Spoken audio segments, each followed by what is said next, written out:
we have to pass the bill so that you can find out what is in it. What? If you like your doctor, you will be able to keep your doctor. What difference at this point does it make? Doesn't make sense.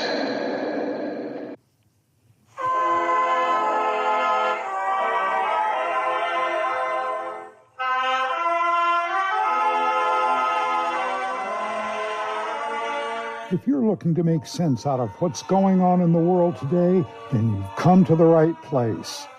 Welcome to Southern Sense Talk Radio with your host, Annie, the Radio Chick-A-Dee, and featuring Curtis C.S. Bennett and the most interesting guests that you'll find anywhere on Internet radio. And you can join the show and let your voice be heard by dialing 917-889-3675. So sit back, relax, and remember, Southern sense is common sense.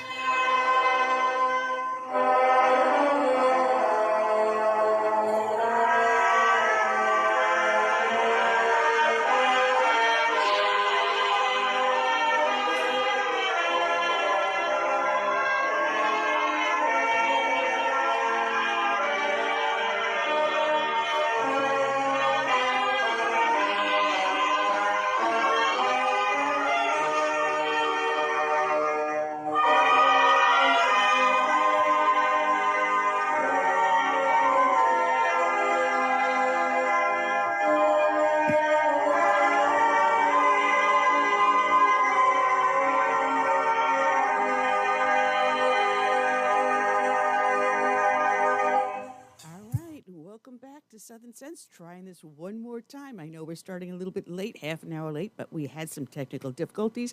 You're here listening to Annie, the Radio Chick-A-Dee, the hostess with the least mostest on Southern Sense, live on Blog Talk Radio, SHR Media, Lone Star, Daily News, iTunes, Stitcher, Spreaker, YouTube, Facebook. Oh, the heck with it. Half a dozen other places. Just go to the name of the show, put a dash in the middle, southern-sense.com. And Curtis will be joining us shortly. He's coming back from a doctor visit, but we have ourselves some great guests on. We'll have to hold the introductions and everything else for all the other guests until later on. Normally, we start off the show with a dedication to a fallen hero, but because of today's difficulties, we're going to tag that dedication on at the end of the show. And so just to let you know, the dedication today will be going out to Chief of Police Justin McIntire of the Brackenridge Borough Police Department in Pennsylvania. His end of watch was Monday, January 2nd of 2023. So moving on with our show, we're going to go and speak with a guest that we love having on all the time, Colonel Calvin Wimbish, who ran for Congress out of the great state of Florida. He is joining us today, and I have unmuted you, Calvin, so please introduce yourself. And you have some other individuals with you. I know you have Lewis and Alice Leach, and who else have you got with us? Yeah, got Louis Submarin. He's with the Florida Republican Assembly. He's the executive vice president of the Orange County chapter. President of the Orange County chapter and executive vice president of the state of Florida Republican Assembly. And I am honored to have been working with and through him. He got me going on my initial run to got me trained up and powered up to give a hell of a fight to try to win the U.S. congressional seat here in Orange County, Florida, which I was outnumbered 2-1, 211,000 Democrats registered versus 100,000 Republicans, about 47,000 nonpartisan NPAs. However, when you have George Soros and Sam Brinkman-Fried throw in $2.4 million combined, bring in Jim Clyburn along with Sal Demings and the rest of the shenanigans crew, they really, how can you say, they stole the election. They did a lot of ballot harvesting. 2,000 mules was nothing compared to what they did to us down here.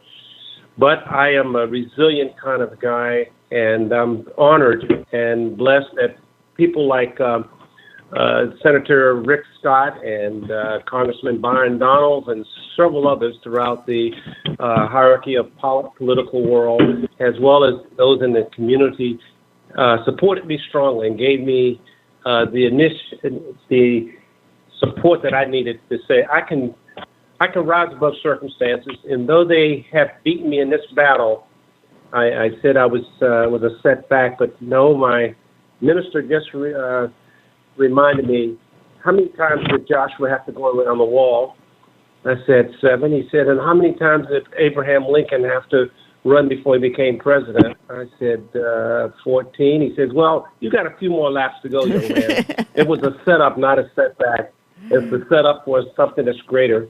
So let the God order my steps. So I'm just honored to come back and report to the nation and my friends who supported me how much I'm proud to be a conservative Republican, Frederick Douglass Republican, who I'm just a fighter, and I'm going to continue to fight as best I can to win our nation back. Oh, God bless you for that. God bless you. I mean, we just had some election reform here, and they took out a lot of the ballot harvesting. Thank God for that. But I don't know if you heard, but the district I live in, District 1, which is Nancy Mace, they've challenged the redistricting. So we don't know who our representative is going to be until the court fight is over. So, I mean, it's still going on. And they're going to try every trick in the book. That's thanks to Joe Beer Can Cunningham, who still wants to get that congressional seat back. So I know how you feel, baby. I can imagine. We're still fighting here. Absolutely. And with Maxwell Frost not doing it, I mean, unfortunately, I have to watch the C-SPAN to see how and what he's doing for the district, and he's doing absolutely nothing. And he's insulting himself, and he's not living up to what the people expect of a congressman. Everything is all focused on a small niche of things from a Generation Z perspective. And he forgot he's got the millennials and he's got the baby boomers who are still alive and strong, who he's got to win their hearts. And he is not posting up a thing. All he does is bash the Governor DeSantis, everything that we're doing for education and rights. And so I just say to the people, pay attention, because if we find something dirty in that young man's background, I pray to God if that happens, and with Sam Brinkman-Fried already in court for fraud, perhaps the combination might cause the governor to have to say, I have to appoint somebody to replace that young man, and I pray that it'll be me. My prayers will go along with it. All right. So have you brought Lewis and Alice Leach with you? I'm sorry, Eugene. I think they're going to be dialing in. I feel Eugene and Alice. They should be dialing in. I know that they had the call-in number. I can reach out to them while you go ahead and let me see if I can get them to call us. They should be already online with you. I think they may be already online. Alice, are you with us? Okay. Yes. Okay, and I apologize for giving your husband a different name. It's Eugene, correct? Yes. Yeah, Eugene. Yeah, I see. I got you divorced and remarried overnight. That's okay. Sometimes I think that. Oh, you wish it. Oh, you're in trouble. No, I just feel that way. Well, listen, I know we're clowning around and joking, but you called in and you reached out to us about a rather serious subject. And unfortunately, we have generations of our youth that are being lost, whether it's through social services, through indoctrination, whether it's CRT or this new transgender fed, or even the poor education. And these are things that are not being addressed. We may talk about Social Security, we may talk about Ukraine, but we don't talk about our lost youth. And you're living this daily with your step-grandchildren, Eugene's grandchildren. Yes, but just mine too. We raised his daughter since the age of 7, so she's just like mine too, even though I'm upset with her. Well, I was reading over some of the requirements. Now, did you adopt your husband's daughter? Did you adopt your stepdaughter? No, we got custody because the mother deserted her and her brother, which wasn't my husband's, and left them with a neighbor who they called us, and we flew them down here. We just bought a home, and we didn't have a penny for anything, to do anything, to even send them tickets. And the neighbor that she had left them with, Vanessa's mother had left them with, bought them airline tickets, and we reimbursed her for that. But she was 7 and just standing up against the garage, her and her brother waving goodbye to mom's new boyfriend and her baby sister. And she still stresses out from that. Wow. But now, the custody and the rights that grandparents have are very few and very narrow. And yet there's untold thousands of other grandparents in the same situation as you are. Your child or stepchild is no longer capable, whether it's for they pass away or they have other issues, they no longer can care for these children, or they're so incapable of caring for them, it falls upon other relatives such as yourself. But your rights are so limited that for just a whim, care can be denied, and that's what you're finding yourself in now. Well, care can be denied, but also help and assistance. If you're a foster parent, you get more assistance and help than if you are a grandparent or relative care. A lot of differences they take into account for getting EBT or assistance that way into your income and what you have in your savings.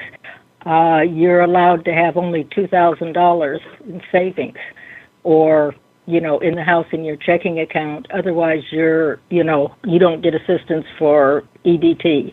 You actually get less money to help and care for the children if you're kin or your relative versus if you're just a foster parent. So a lot of differences that they have that really aren't fair.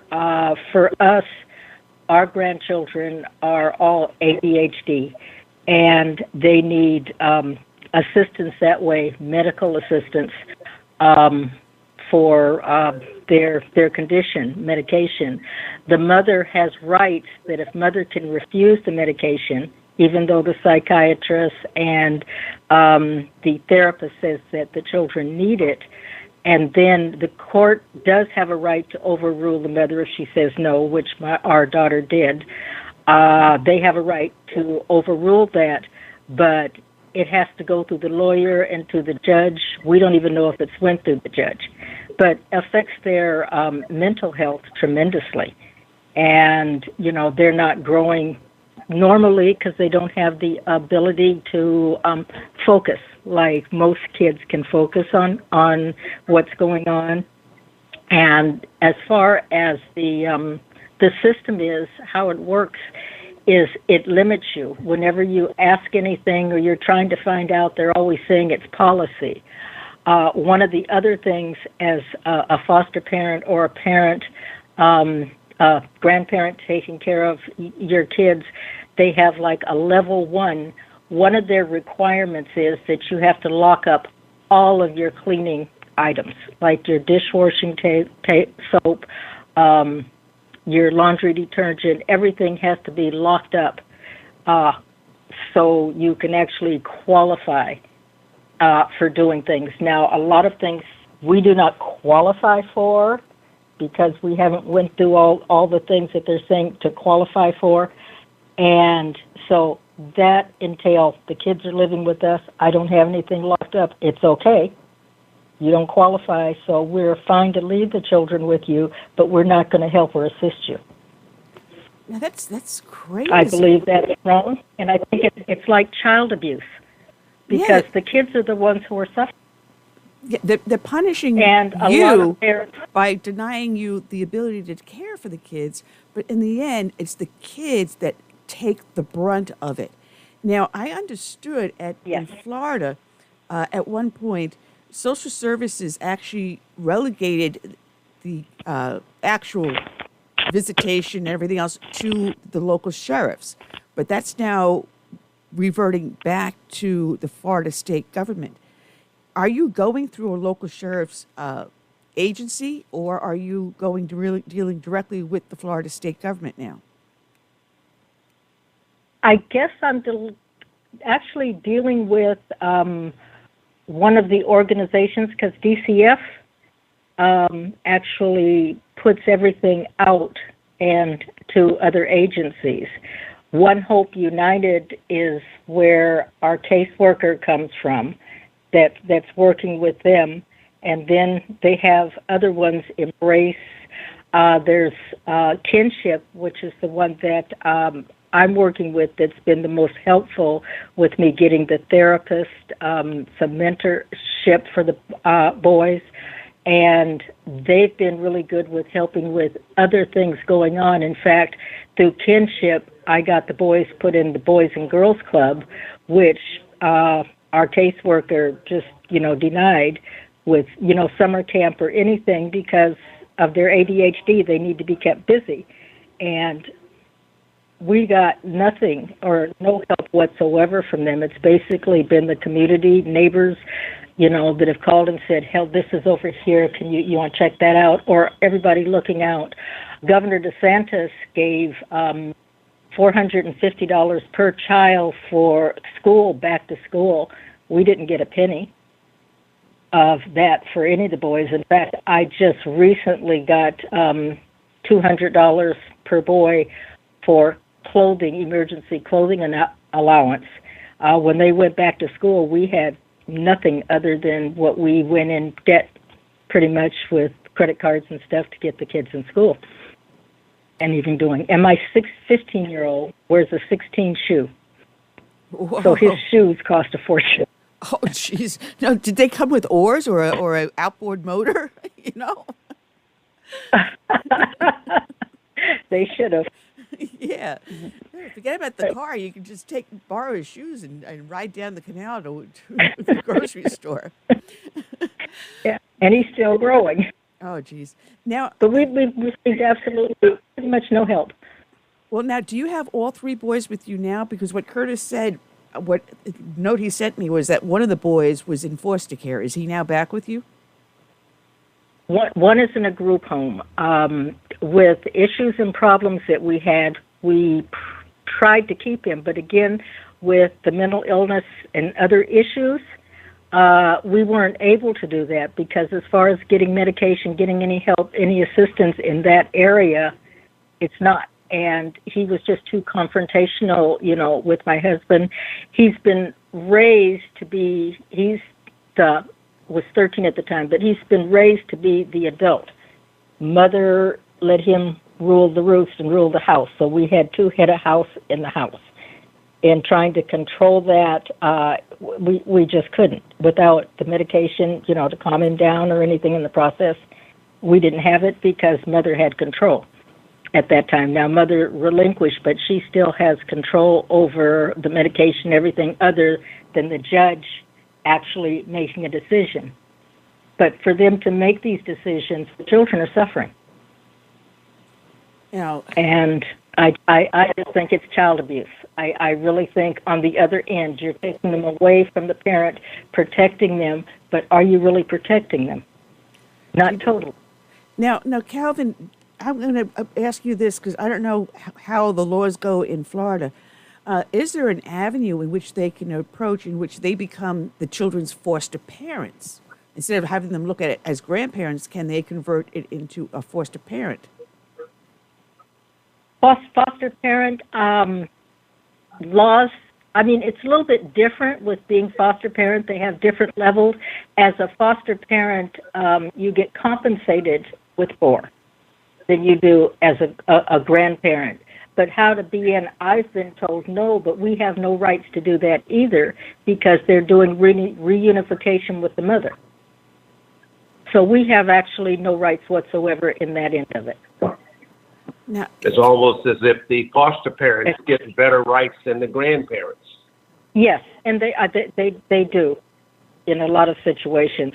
I'm in touch with the foster parent for the one that's in the group home, with her because she would like to adopt Marcus, and she's the only one that has ever been able to calm him, down and keep him. They had a wonderful relationship. He had a lawyer at 12 that requested that he stay with her and not go back, just staying with her as a foster parent, not go back to the mother. The courts overlooked all of that, sent them back to their mother. This has been going on for almost 15 years. Wow. And that's Washington State. And Florida State will not get records or go to Washington State to look at the history of what these children have been through because it's not important. Getting their birth certificates and their social security cards, I was told they couldn't get them here until March. I contacted the caseworker in Seattle and got them sent out to me, so I have original birth certificates and social security cards.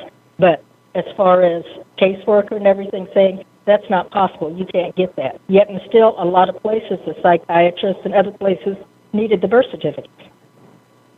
Wow. My name is not even on their insurance with Sunshine. My name isn't there. So I can't even call them and get assistance and talk to them about anything. They have my husband's name, but they won't deal with me. I'm the one who does everything, and they won't change it. My second to the youngest, they have his name on his medical cards spelt wrong. They sent me out 4 cards, all spelt wrong, and they won't correct it. You're fighting an absolute uphill battle, and it's look like everything they're doing is trying to destroy you and your family, and this is just not right. And it sounds like you have nowhere to turn. So, Calvin, having run for Congress, are there avenues out there that she can go to? Obviously, the person that beat you, he's not gonna touch this with a 10-foot pole. But are there other avenues in which anyone can help these people? Well, part of it is the statutes, and that's why I wanted Mr. Lou Marin, who's very much like C.S. Bennett, more knowledgeable than I have, and I'm still learning. I would have been a neophyte in the Congress.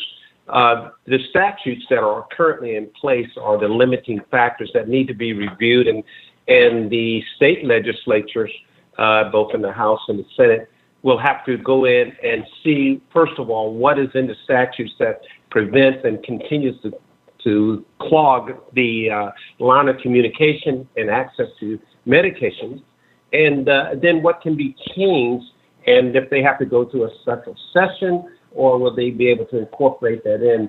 So those are the things that, when Allison and Eugene brought it to my attention about a month or so ago, we started talking about it, and they are such great supporters in the Black community in Washington Shores here.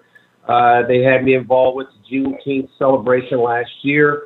I can tell you that, like Frederick Douglass and all of us who really love this nation and rise above the color of our skin, they have the content of character that really blessed me and touched my heart. So I want to say that there's more need of legislators to change or amend the current laws to break down these barriers.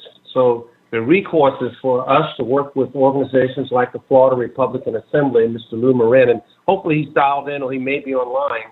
And if he could come online, that would be great. Well, explain what we can do through the legislative process. Well, I do see another Florida number on the line, and if that is the gentleman, just please press 1 so I know on the keypad, so I know that it is you there.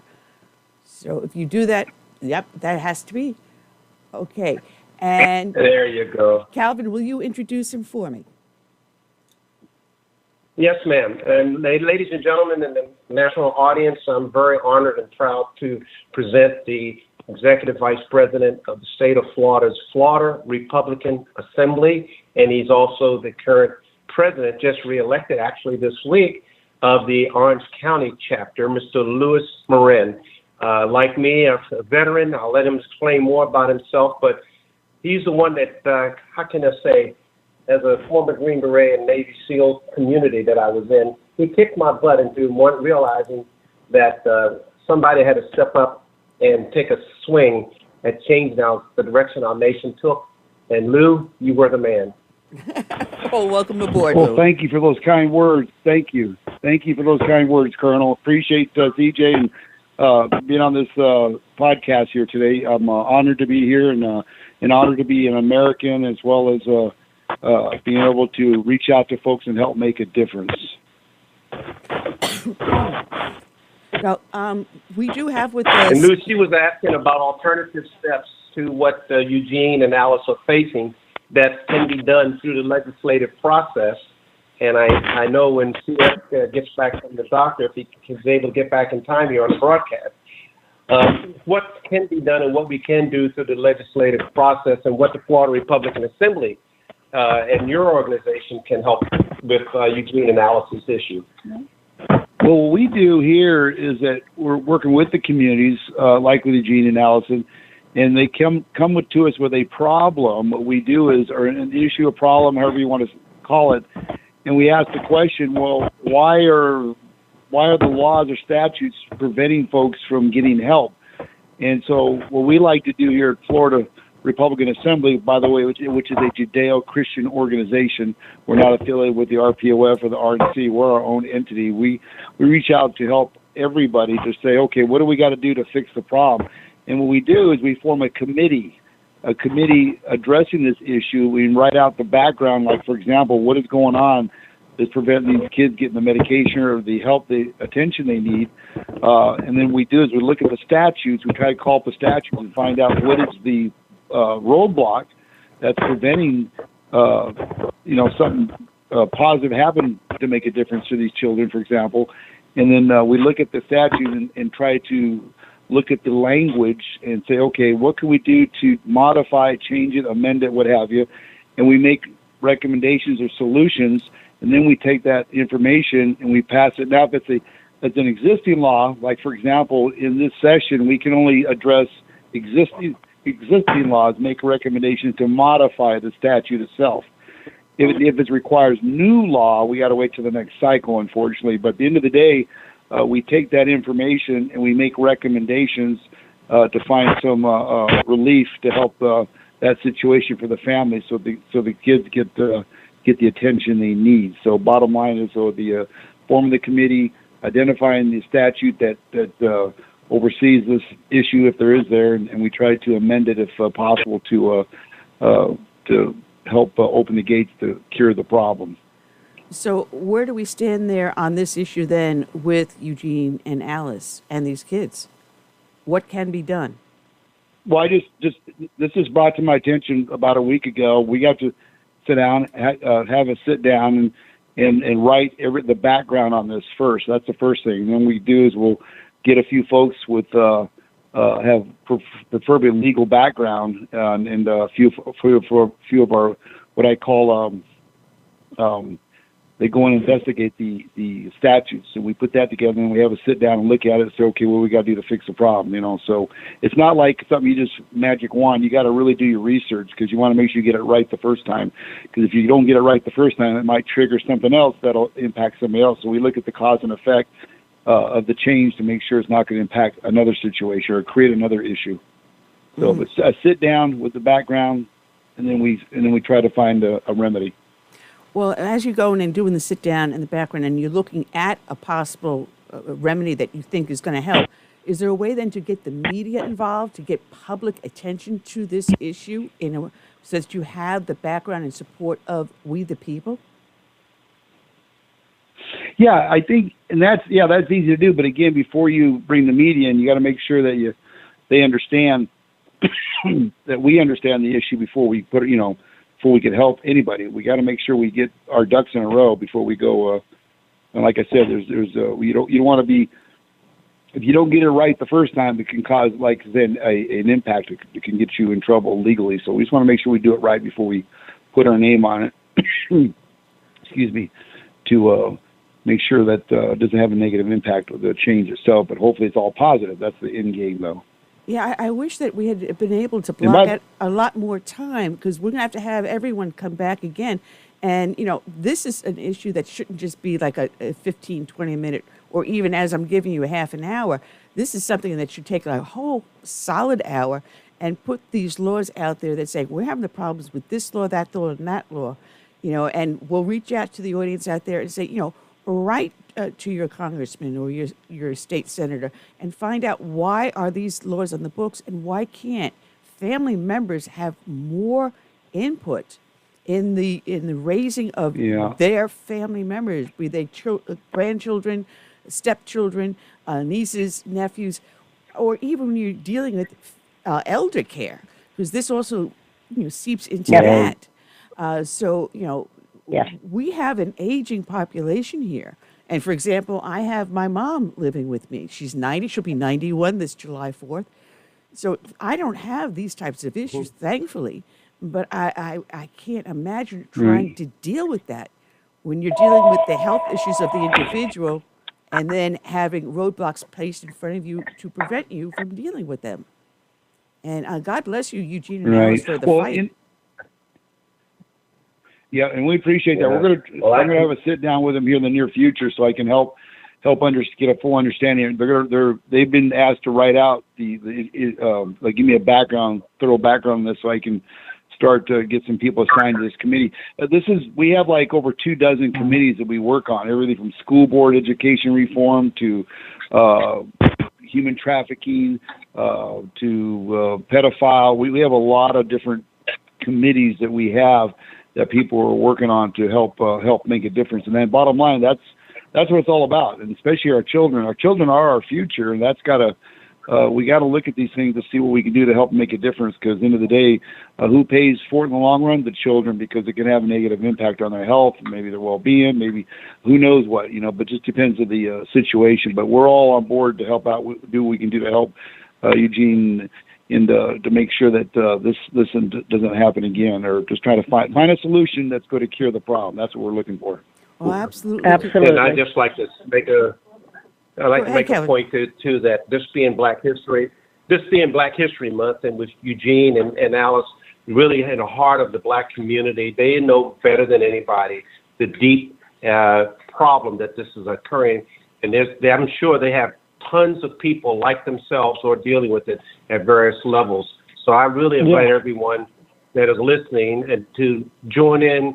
Next time you can get us on the air to talk through with CS and you and Lou and Eugene, and know that, we're a nation that is in dire need of support to correct the course, because our children are the ones that are suffering. And as a plug for the FRA, if you go to their website, you can go to Lou. You can actually give that to them so they can reach out and find a little bit more about the FRA, and we can help them not only here but around the nation. Colonel. Yes. Thank you, Colonel. Yeah, it's FloridaRepublicanAssembly.com. That's a brand new website. Like I say, we're a Judeo-Christian organization, and we're about doing right in our community and to help out all walks of life. And we're colorblind. We don't get into this color thing here. We're colorblind. Amen. I'm a Native American, Apache Hispanic, but I tell people I'm an American first, and that's what we got to be looking at each other as brothers and sisters of God, and starting to work together. I don't get into that color stuff. That's, to me, it's crazy. Well, amen. I want to thank all of you for joining me. I would put one more thing. They have a watchtower. Go ahead, Calvin. You have a watchtower? Wait, Luke, the watchtower. Mm-hmm. Lou? Yes, sir. I'm sorry. Watchtower, it's associated with FRA, and it ties us back to the Bible. And if we have the Lord behind us, who can defeat us? And that was the point. When you go to the FRA website, you'll see all that. All right. Well, we're not afraid. We show it right on the website that God's in charge of our organization. And as long as you got that in line, everything falls into place. Well, I want to thank all of you for joining me. And we're setting ourselves up with a whole new format. Hopefully in the next week or two, we'll have it set up. And it'll be a lot better, and I won't have all the technical glitches I have right now. But I want to thank each and every one of you for joining me. And I will make sure Curtis gets a hold of you so we can bring you all back on. And this time it'll be not just on a phone, it'll be video done. And it'll look nice and professional, so you can go to your members out there and say, see, this is what we're talking about. Look at the faces. These are the lives that are touched by what is being done to them. And God bless you, and Eugene and Alice, you're going to be in my prayers every night until you come back, okay? All right, okay. Thank you. We love you guys. Talk to y'all later. All right, God bless. Thank you. All righty. God bless. Thank you for having us on the air. Okay. All right. We're going to take a very, very short break while I bring my next guest in on the line. Normally, Curtis is the one that makes the phone calls out for this. So just bear with me as we take a short break here, and I leave you with Ronald Reagan. And let's bring him in. If we look to the answer as to why for so many years we achieved so much, prospered as no other people on earth, it was because here in this land we unleashed the energy and individual genius of man to a greater extent than has ever been done before. Freedom and the dignity of the individual have been more available and assured here than in any other place on earth. The price for this freedom at times has been high, but we have never been unwilling to pay that price. Those who say that we're in a time when there are no heroes, they just don't know where to look. The sloping hills of Arlington National Cemetery, with its row upon row of simple white markers bearing crosses or stars of David, they add up to only a tiny fraction of the price that has been paid for our freedom. Each one of those markers is a monument to the kind of hero I spoke of earlier. Their lives ended in places called Belleau Wood, the Argonne, Omaha Beach, Salerno, and halfway around the world on Guadalcanal, Tarawa, Pork Chop Hill, the Chosin Reservoir, and in 100 rice paddies and jungles of a place called Vietnam. Under one such marker lies a young man, Martin Treptow, who left his job in a small-town barber shop in 1917 to go to France with the famed Rainbow Division. There on the Western Front, he was killed trying to carry a message between battalions under heavy artillery fire. We're told that on his body was found a diary. On the flyleaf, under the heading, My Pledge, he had written these words: America must win this war. Therefore I will work, I will save, I will sacrifice, I will endure. I will fight cheerfully and do my utmost as if the issue of the whole struggle depended on me alone. We must realize that no arsenal or no weapon in the arsenals of the world is so formidable as the will and moral courage of free men and women. It is a weapon our adversaries in today's world do not have. It is a weapon that we as Americans do have. Let that be understood by those who practice terrorism and prey upon their neighbors. As for the enemies of freedom, those who are potential adversaries, they will be reminded that peace is the highest aspiration of the American people. We will negotiate for it, sacrifice for it. We will not surrender for it now or ever. We are Americans. All right, and we're back. You're here listening to Southern Sense live on Blog Talk Radio, SHR Media, Lone Star Daily News, iTunes, Stitcher, Spreaker, YouTube, iHeart. Oh, the heck with it. Just go to the name of the show, put a dash in the middle, southern-sense.com. And my co-host, Curtis C.S. Bennett, is at a doctor's visit, so he's not with me today, so that's why I'm messing up really bad. But anyway, he should be joining us shortly. But in the interim, we have joining us author of a fantastic new book that is out. And let me bring the book in front of me so I don't mess this up too badly. Mark Moyar. His book is second of three. It's called Triumph Regained, the Vietnam War, 1965 to 1968. Welcome aboard, Mark. And you're probably sorry you got me today. You're going, this woman's nuts. Do I really want to talk to her? No, it's great to be here with you. Yeah, I had a little bit of a hiatus, so this is my first day back. And you would think after doing this for 12 going on 13 years, I would not mess up, but I managed to do it every time. But I was fascinated reading your book, and I mean literally from page one. And I'm going to hold the book up in front of the camera because people know that I actually read these books so they can see all the little stick-it notes, and actually I even have a napkin putting in the pages where I had marked it. But having grown up and lived and watched the fall of Saigon on TV with my parents in 1975, a lot of this struck a strong chord because growing up in the 60s and 70s, you would hear your parents and the teachers and you'd read the newspapers and all they were saying about the Vietnam War. And you put a whole different perspective on it and bring out truths that the media, oh gee, and why would the media ever truly tell us the what's really going on? What the media was spinning. Mm-hmm. And then you were watching the protests, and it seemed like the entire nation was against this war, the way the media. And oh my goodness, the most trusted man in America, Walter Cronkite, would get the facts wrong. Do you wonder that? Yes. It's sometimes easy to forget that the media's problems go back long before our current time period. Yes. Shall we say New York Times in their initial launch? Yeah, it goes way back.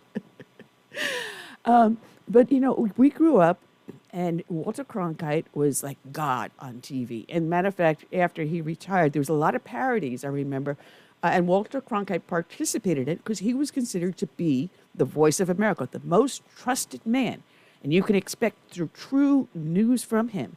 But in reading your book, we found a whole different side of him. Supposedly, it wasn't until just before he retired, he actually gave his true opinion of the war, which he apparently was against.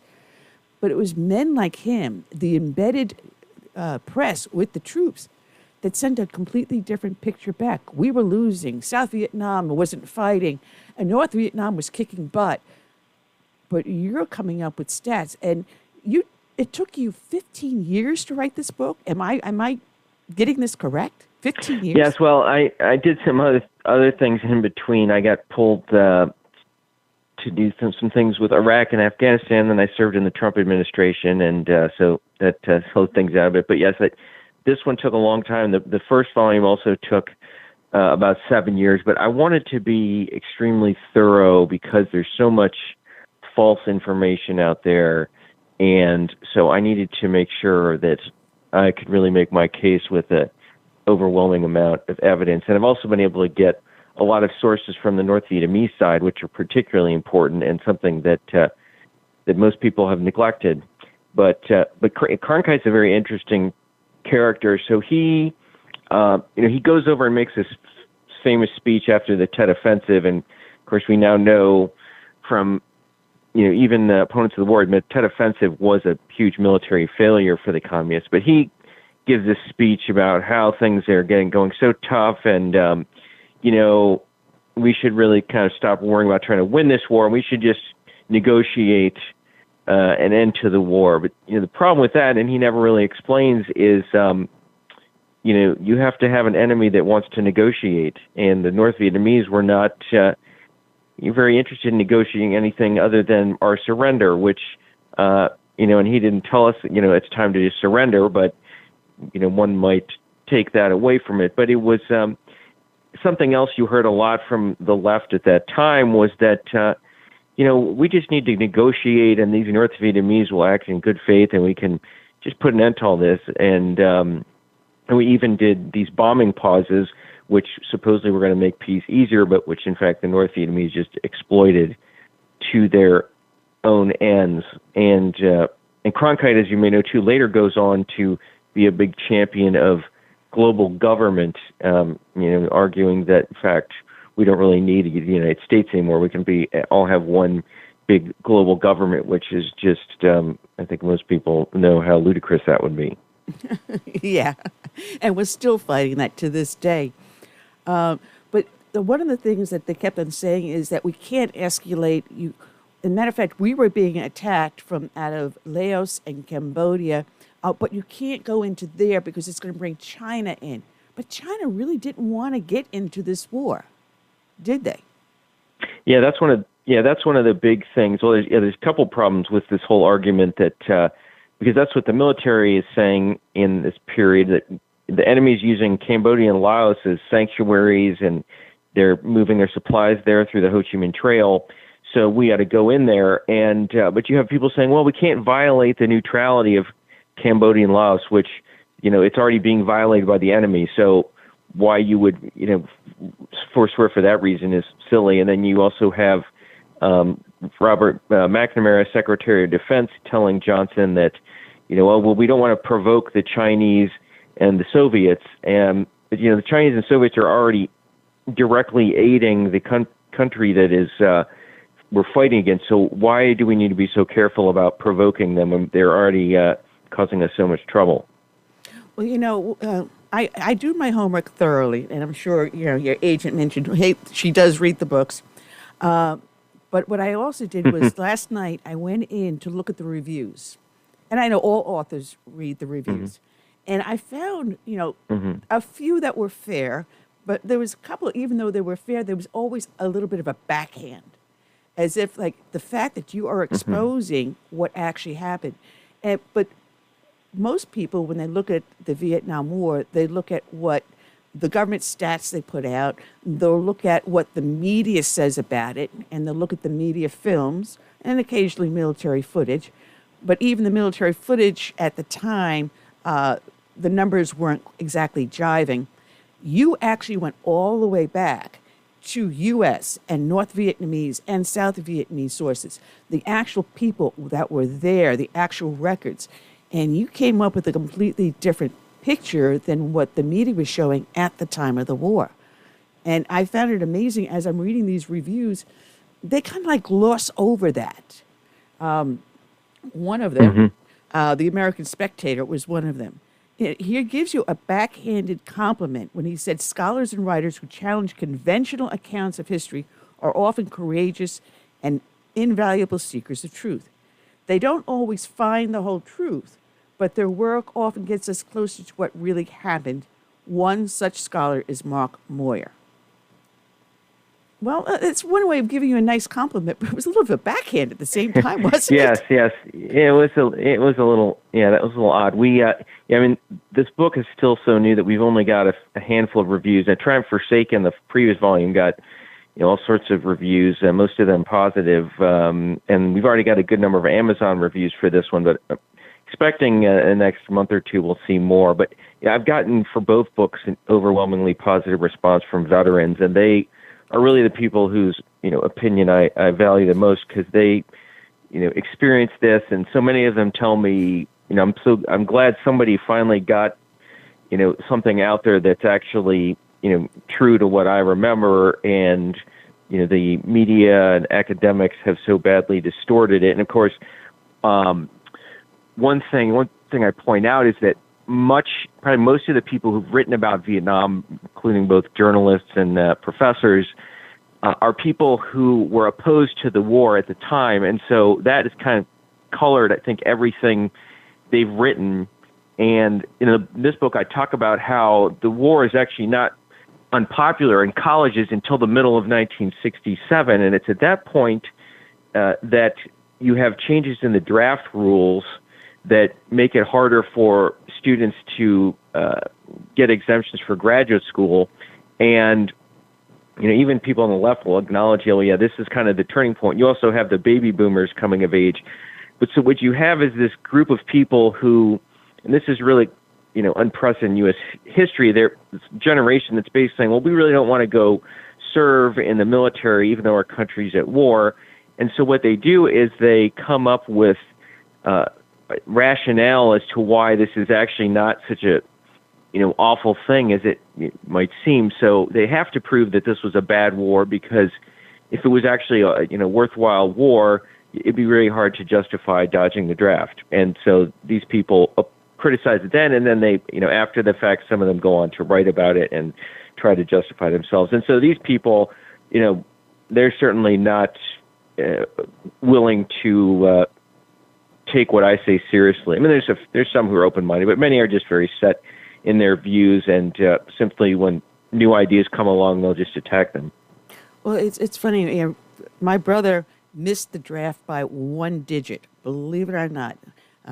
We lived up in New York at the time. You can tell from my dialect, native New York. I may not have been born in the South, but I got here as soon as I could. But he actually missed it by 1 number because I used to print the draft numbers on the front page of the newspaper, as if anyone reads a newspaper anymore. But I remember all the creative ways in which people were dodging the draft. And I remember a parody song off of California, Here I Come, Canada, Here I Come. It was a parody song that used to be going around. They would enlist, go to college, whatever, say, hey, I get a deferral because I'm in college. Next thing you know, you have someone like my older brother that spent the next 30 years in college. But I may be laughing, but it was the truth. You had people that were just perpetual college students. There was a lot of creative ways, but at one point, if I'm digging back through the cobwebs in this gray hair of mine, and I do remember at one point they said, well, if you don't go to the draft, you can join the Peace Corps or something and avoid the draft. Do you remember that? Yeah, I believe that was one of the ways that, people could go to the National Guard, which is, of course, those are more lawful, and there were those who went to Canada. But, a lot of them end up, coming up with fake injuries or going on starvation diets or doing things of that nature to get out of it. And it's funny because my late husband had enlisted at the same time with his best friend, and they were supposed to go in together. His best friend was unfortunately killed in Da Nang, and they rejected him because he was too skinny. And so he actually went and was eating bananas and sugar and all this stuff to gain weight. And he eventually, by that point, the war was over, but they accepted him into the Navy at a job he really didn't want, so he never went in. But there were some Americans that really felt there was a need to serve their country. So it comes up to my question was this a wrong war? Now, Kennedy started it with the advisors. Johnson picked it up, and Nixon ended it. But was this the wrong war? And if it wasn't, why wasn't it the wrong war? Yeah, that's a great question, a fundamental question that I wrestle with in both of this book and the previous one. And part of the problem you have for the United States, first of all, is that Lyndon Johnson never really makes an effort to sell the war to the people. And he even admits towards the end of his presidency that this was on purpose because he was trying to protect his domestic agenda, the Great Society, which was supposed to end poverty and civil rights, and that he also wanted to maintain good relations with the Soviets. He kind of acknowledges, well, maybe that wasn't such a great idea. So you have a problem, for one thing, that the commander-in-chief, who should be the number one cheerleader, is not explaining it. But when you look at the fundamentals, I do think there is a strong, compelling reason for the United States to fight a war in Vietnam, and it's basically because there's a threat of communism spreading across Asia, and that if the United States were to abandon South Vietnam, you would see most, if not all, of Asia fall to communism. And now the main criticism that's made as well, when South Vietnam finally is defeated in 1975, most of these other countries don't go to communism. But my counter to that is that Vietnam in 65 is vastly different than 1975. You have there's a number of reasons. I'll highlight one of the most important, which is at the end of 1965, and I talk about this in the book in a lot of detail, there's this confrontation between the communists and anti-communists in Indonesia, and the Indonesian military is a bit on the fence, and they eventually decide to side with the anti-communists. And there's a lot of evidence that they do this because of what the United States did in South Vietnam and making a stand. And so while what happened in Vietnam in 1975, I think, was unconscionable. We left our allies to twisting in the wind and allowed many of them to be killed or imprisoned and starved to death. But in the bigger picture, we did end up saving most of Southeast Asia from communism, and that is still a matter of great importance to us because today our biggest strategic rival is China. And so if we didn't have all these allies on the periphery of China, it would be much harder for us to try to prevent China from becoming an even greater threat to us than it already is. Yeah, I remember, the domino theory is what they called, because they figured if South Vietnam fell, it would be the domino theory and all of Asia would fall. But when it was the fall of Saigon, shortly after that, Cambodia saw the rise of the Khmer Rouge and the atrocities that happened with that. It was unconscionable. So the question was, we never went into Cambodia or Laos. We could have saved those people that were then tortured, enslaved, and murdered because they sided with the South Vietnamese.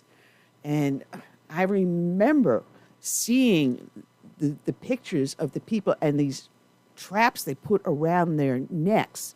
And if they failed to follow the orders, they were decapitated instantly. I mean, the hunger, the starvation that was left behind with the fall of Saigon was unconscionable. Yes, and that's and that's a point worth emphasizing too, because as I said, people say, well, most of the dominoes didn't fall in 1975, so no big deal. But say, well, yeah, what about the Cambodia? That does fall, and the Khmer Rouge kill, something like 2 million people.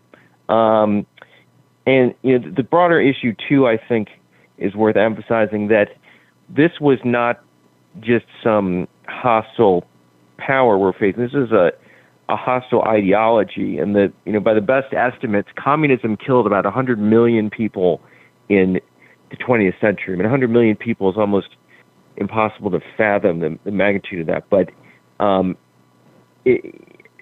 think young people today have a hard time really understanding how this ideology went so awry, and you even hear young people today saying, well, socialism might not be so bad. Even maybe communism isn't that bad. And, if you look at history again, I mean, the extent to which they were willing to just conduct mass murder is really appalling. And Vietnam was an important step towards, eradicating this ideology, which, there's still so-called communists in China and, Vietnam, but they're not really, they don't really believe in Marxism and Leninism anymore, more than most other people do.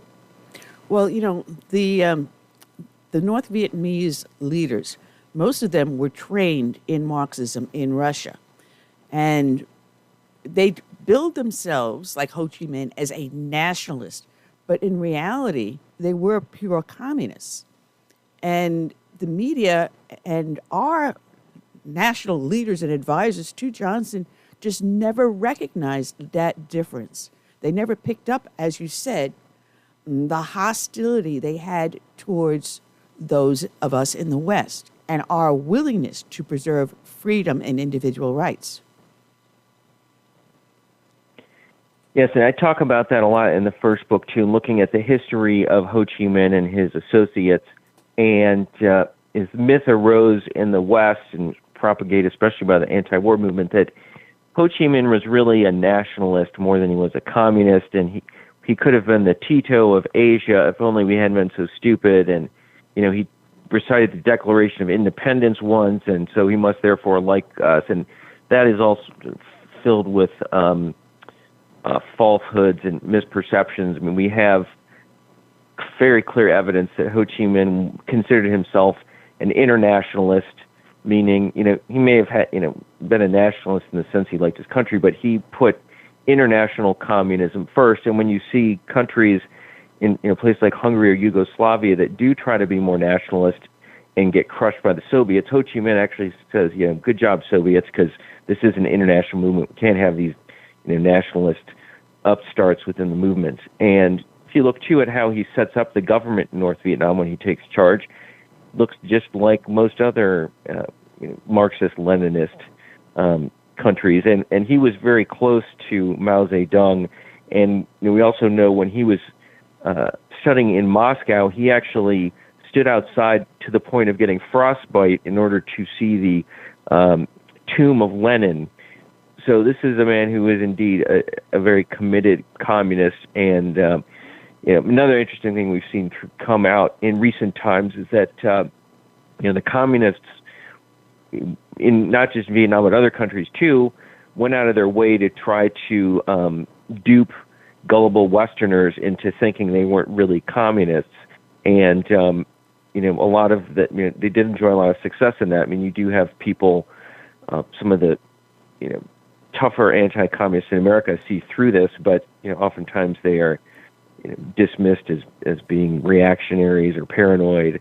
But the record is very clear that Ho Chi Minh and his compadres were diehard socialists and communists.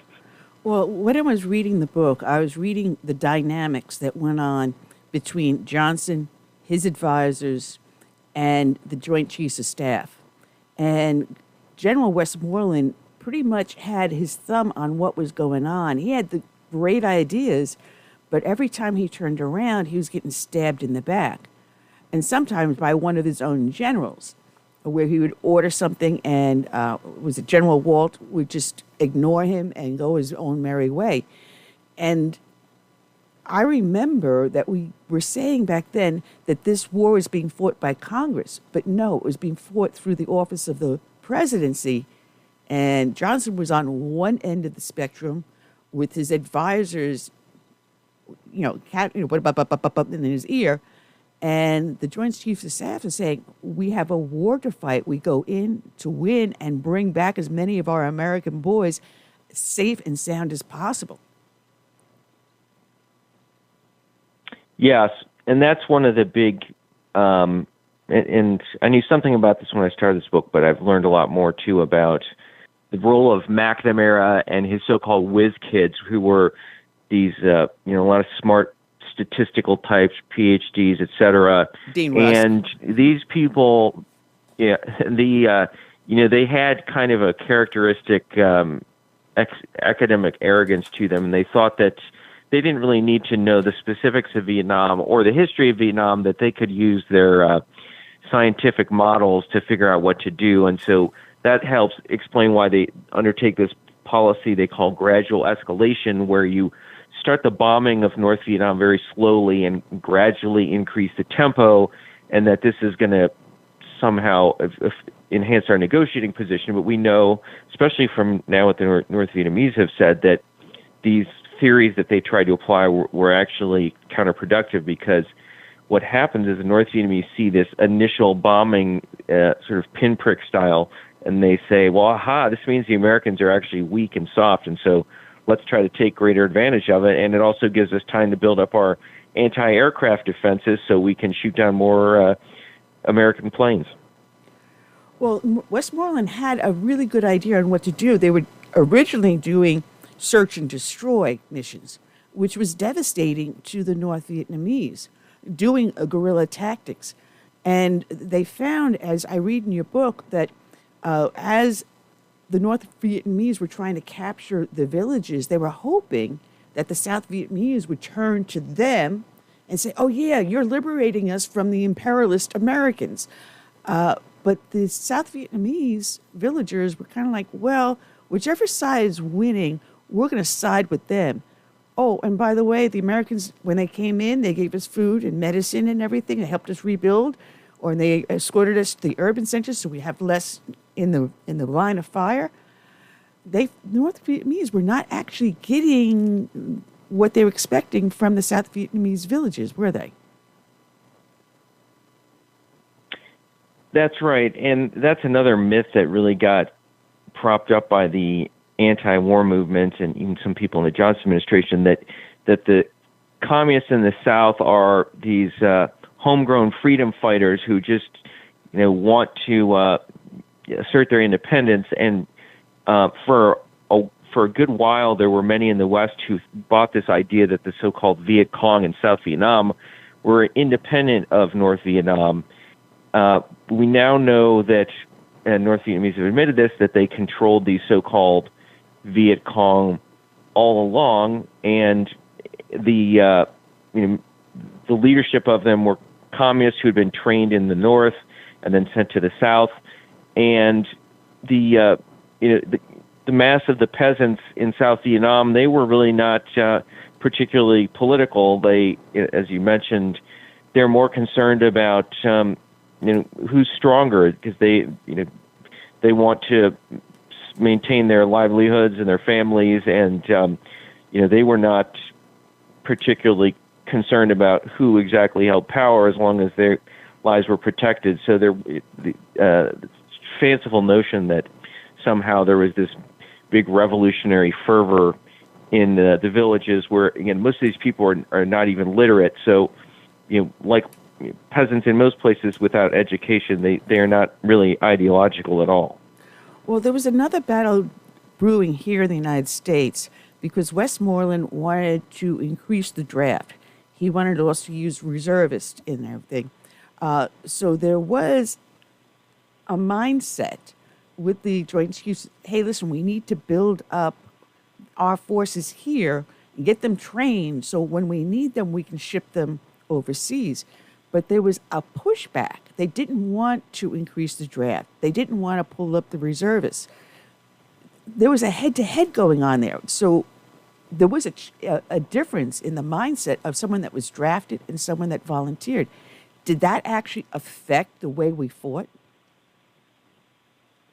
Yes, and this is an issue that the military repeatedly pushes Johnson on, and there was several really good reasons why you would call up the reserves, and the military emphasizes that the reserves are where you have a lot of people with advanced skills, a lot of people who've served in the military before, and our plans as a country have traditionally been based on the idea that the reserves will be called up in times of war to provide all these skills. And so from early on, the Joint Chiefs are recommending that.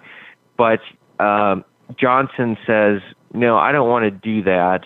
And his main rationale was that this is going to rile the people up and, again, give the idea that the country is actually fighting a war, which is what he doesn't want, because he wants to be the domestic president who ended poverty and promoted civil rights.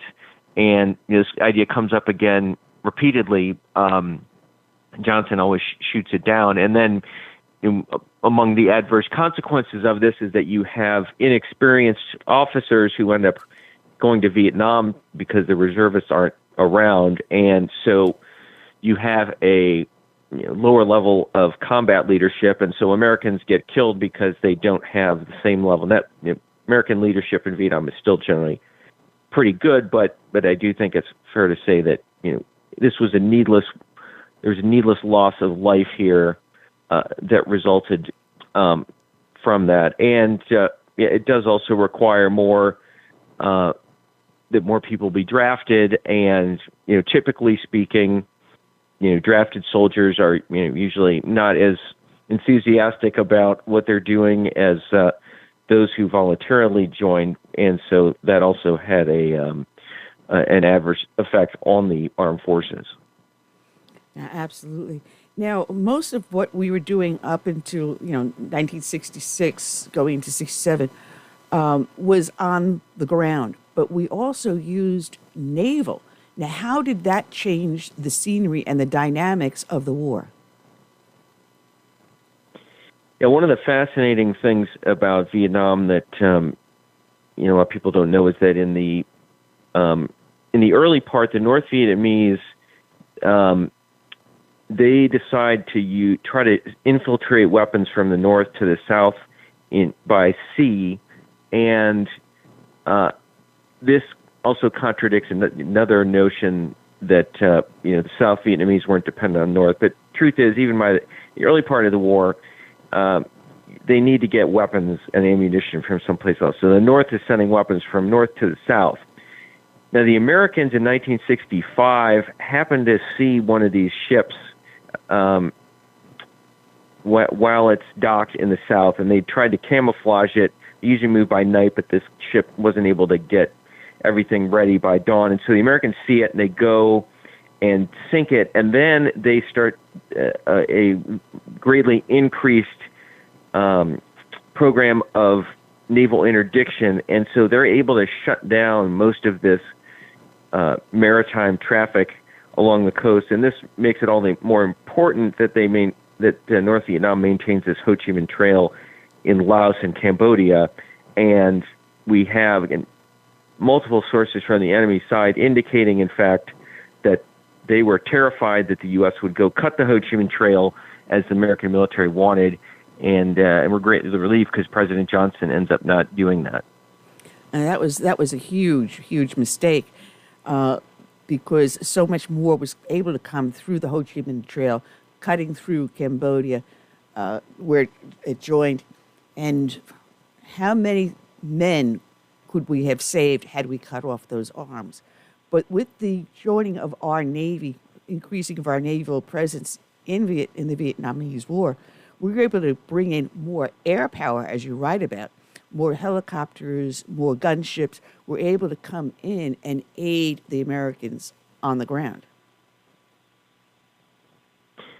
Yes, and there's a lot of naval aircraft do a lot of the bombing of North Vietnam, and it does. This gradual escalation policy proves to be very ineffective. But by 1967, you have members of Congress who are screaming foul because Johnson is not bombing to the extent that would seem necessary, and a lot of the generals are themselves complaining. And so there's a big hearing in 1967 called the Stennis hearings, led by Senator John Stennis, and they call the administration up to explain things. And so right as the hearings are starting, Johnson decides he's going to increase the bombing to try to deflect some of the criticism. And when he does that, it actually brings Hanoi to the brink of starvation. But that's not fully known at the time to anybody. And then Johnson will back off soon thereafter. And there's another big missed opportunity here in that had they kept the bombing up, and Hanoi was very resolute, but even resolute people can't fight if they're starving. And but Johnson took his foot off the pedal, and North Vietnam's then able to keep fighting. Your book is replete with example after example, and actual stories down to the minute of battles of what was occurring, and the courage of the Americans and the supporting South Vietnamese in incursion after incursion, after battle. We would have a small amount of killed or injured compared to the North Vietnamese. But the media never got those numbers out. And Maurice Safer is a perfect example over at Cam Knee, where he's saying that the Marines went in there and destroyed 150 homes, as if that's what their whole intent was. We were there just to destroy anything and everything that was in our path. And you would get stories back to the United States about the atrocities the Americans are doing to the Vietnamese people. But the truth was never getting out. The numbers, true numbers, were never being put out there and showing the American people, we are winning. Our guys are better than anything out there. We've got the upper hand, and no, what the media is telling you is really exaggerated. And General Westmoreland, he does, provide some statistics on enemy casualties, but he's accused of inflating the so-called body count of enemy dead. And this, again, I think in this book, I think more than we've seen before, there's evidence, including that from the other side, that says, well, no, as a matter of fact, these results really were not exaggerated. In fact, North Vietnamese admit they're taking these horrific losses and that they're not able to in many cases, keep fighting in certain areas because they've been hit so hurt so badly. Another interesting thing comes up too repeatedly, which didn't get told, was that the North Vietnamese are struggling for supplies, and oftentimes they're not able to fight because of food shortages.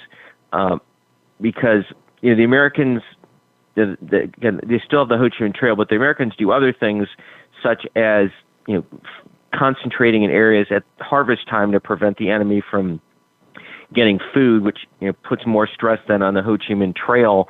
And so, again, had the Ho Chi Minh Trail been cut, they really would have been starved, and the North Vietnamese, and would not really have been able to fight. We have numerous accounts where they say, basically, we're out of rice, we can't fight, because rice has the protein, and there was nothing else really available to them that had the protein that was necessary for men to engage in combat. They could grow these sort of root vegetables, but those didn't have the protein that they needed. Your book is fast reading, it's easy to read, and it's very, very informational, and I love it. I mean, to be honest, I haven't finished the last couple of chapters, but I know how the war ended. But what I found interesting is that in the Vietnam War, as in the Korean War, you had a lot of individuals that had combat experience in World War II. My former father-in-law, being one of those Marines, he served in World War II, Korea, and North Vietnam. They were able to take their knowledge and expertise into Vietnam.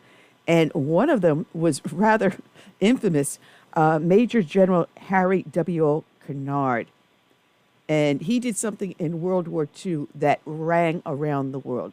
You've got to explain Kennard, because he is perfect.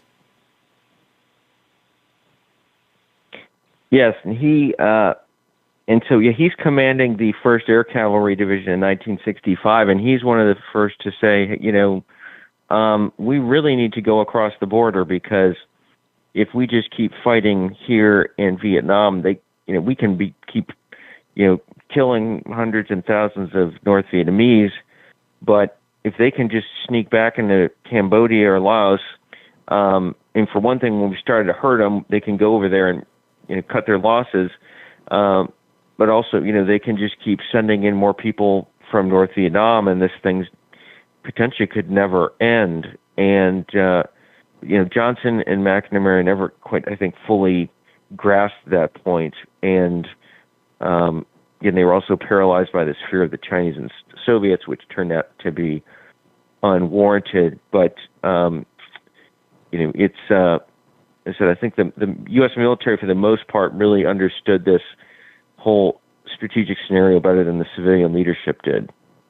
Well, one thing I wanted to mention about Kennard, he was famous in World War II because he served under Brigadier General Tony McAuliffe, who very infamously told the Germans when they demanded he surrender, nuts. But that actually came out of Kennard, who advised him to say that, which why you gotta love the guy. You just gotta love the guy. Mm-hmm. Yes, that was at the Battle of Bastogne, and as I understand it, the Germans initially weren't sure what he meant, so they had to get a translation. But yes, they were. It seemed like they were about to surrender at Bastogne, but the airborne were not prepared to give up, and that's that's another interesting comparison too. Band of Brothers covers that among other battles, and if you look at World War II, you have this what we call the Greatest Generation. They were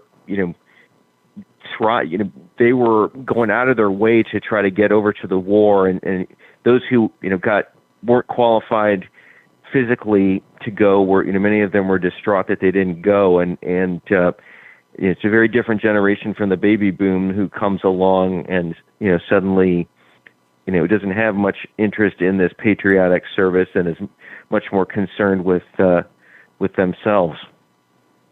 The book is very fascinating. You briefly touched in our conversation here about the importance of Indonesia, but you write about it extensively in the book about, and I'm probably going to pronounce the names wrong, but I have it on this little stick-up note, Sukarno versus Suharto, and the dynamics that went between the two of them, and how it was right down to almost the last minute, and Indonesia ended up siding with the Allies, and the dynamics that went on between these two guys.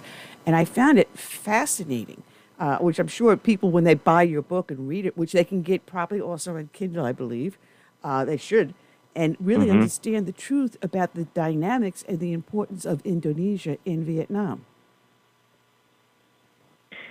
Yeah, and it's Sukarno is the president of Indonesia, and he's left-wing guy, and basically, at this point in the fall of '65, is moving into open alliance with the Indonesian Communist Party and China. And Suharto is a general in the armed forces, but when the Sukarno and the communists go to kill the generals, the top generals, they don't go after Suharto because they think he's not really one of the anti-communist crowd, and that, in fact, he's more of an opportunist who will just go whichever way the wind blows.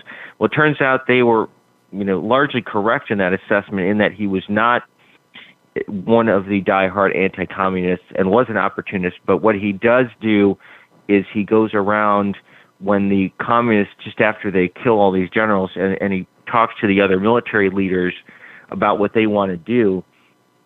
And enough of them say that they want to stand up to the communists that Suharto decides that, okay, we have a strong enough anti-communist sentiment here to move forward. And so at that point, then he does lead troops against the palace, defeats the communist forces that are there. It takes Sukarno hostage, essentially. They let Sukarno stand for a bit, but if Sukarno will soon get kicked out, Indonesian Communist Party is destroyed, and Suharto takes over. And this also has implications in what's going on in China, because up until late '65, Chinese think things are going great, because it looked like they were about to take Vietnam until the U.S. comes in, and then they also look like they were about to get Indonesia. So at the end of '65 now, Mao looks at it and says, we've just had these two horrific defeats, and so what does Mao do? He decides it's time to go look somewhere else for enemies, and that somewhere else is within his own country, and he launches what's called the Great Proletarian Cultural Revolution, which, in good communist fashion, kills several million people and devastates their economy, but it removes China as a threat to the world for a good while. And so that's another big consequence of the American intervention in Vietnam. Well, mentioning China, one of the things the media and everyone else denied was that China was physically involved inside Vietnam. They sent advisors over there. And what the Americans were really impressed with is that the Chinese were teaching the North Vietnamese how to be better marksmen. Because they noticed that most of the shots from the North Vietnamese to the American troops were aiming for the head or the torso of the leaders, which is something that up until Chinese involvement, they really weren't able to do. That does change some of the dynamics going between the two sides, didn't it? Yes, and the spirit of cooperation goes back to the 50s when the Vietnamese communists were fighting the French. The Chinese come in on their side, and basically Chinese officers take control of Vietnamese Communist armed forces, and the Vietnamese communists get trained in Chinese military academies. And this proves very useful to the Vietnamese in addition to the Chinese aid, which then lets them beat the French, and then again they remain close allies, and it's actually the great proletarian cultural revolution that helps break these bonds between China and Vietnam, which again another reason why things will be very different in 1975 than they were in 1965. Well, I'm looking at the clock. We've got just a few minutes left with you, and this is so fascinating. And like I said, we're barely scratching the surface of the book, Triumph Regained, the Vietnam War, 1965 to 1968. We're speaking with the author, Mark Moyar. I would like to ask you, what dynamics played in the 1968 presidential election, and what was the October surprise dealing with Johnson and the Vietnam War? And so there's this commonly held perception that, and people like Walter Cronkite helped reinforce it, that after this Tet Offensive of 1968, beginning of the year, that American public opinion turned against the war, and basically Americans wanted out, and Lyndon Johnson was started to wind things down when he decides not to run for president. But that's not really what happens. And for one thing, you don't see a drop-off in American support for the war. Actually, it increases early on in the Tet Offensive, and a lot of Americans think, well, Johnson's maybe going to really take the gloves off now, which he doesn't do. But support still stays pretty strong, and the American people, by and large, again, at this time, that more Americans had sons or relatives or what have you in the military. Most of the American people still support what is being done in Vietnam. They certainly support the troops who are over there and want to make sure that they have backing from the home front. So if you look at public opinion polling, actually support for the war is about as strong at the end of 68 as is when the American troops first go in. And so this plays out in the presidential campaign. You have Hubert Humphrey ends up winning the nomination, and he does that by siding with the moderate and conservative wings of the Democratic Party, which are actually in favor of the war. The liberal wing, by this point, has turned against it, but he sides with the moderates and conservatives and saying he's not going to withdraw. And then on the Republican side, you have Richard Nixon, who is the sort of leading anti-communist of his generation. He had stood up for Whittaker Chambers. He had jousted with Nikita Khrushchev during a trip to the Soviet Union. And so he ends up winning, and this is, I think, another indication of where the American people are. They see Nixon as somebody who can be counted on. And Nixon makes some sort of vague promises about how he's going to achieve peace, doesn't really specify how that's going to happen. And I think because of his anti-communist credentials, people assume he's not going to do something irresponsible like just capitulate to the communists. And then we see the fall of Saigon in 1975. It is a fascinating book, and I can't wait for the next one to come out. How far are you in with that one?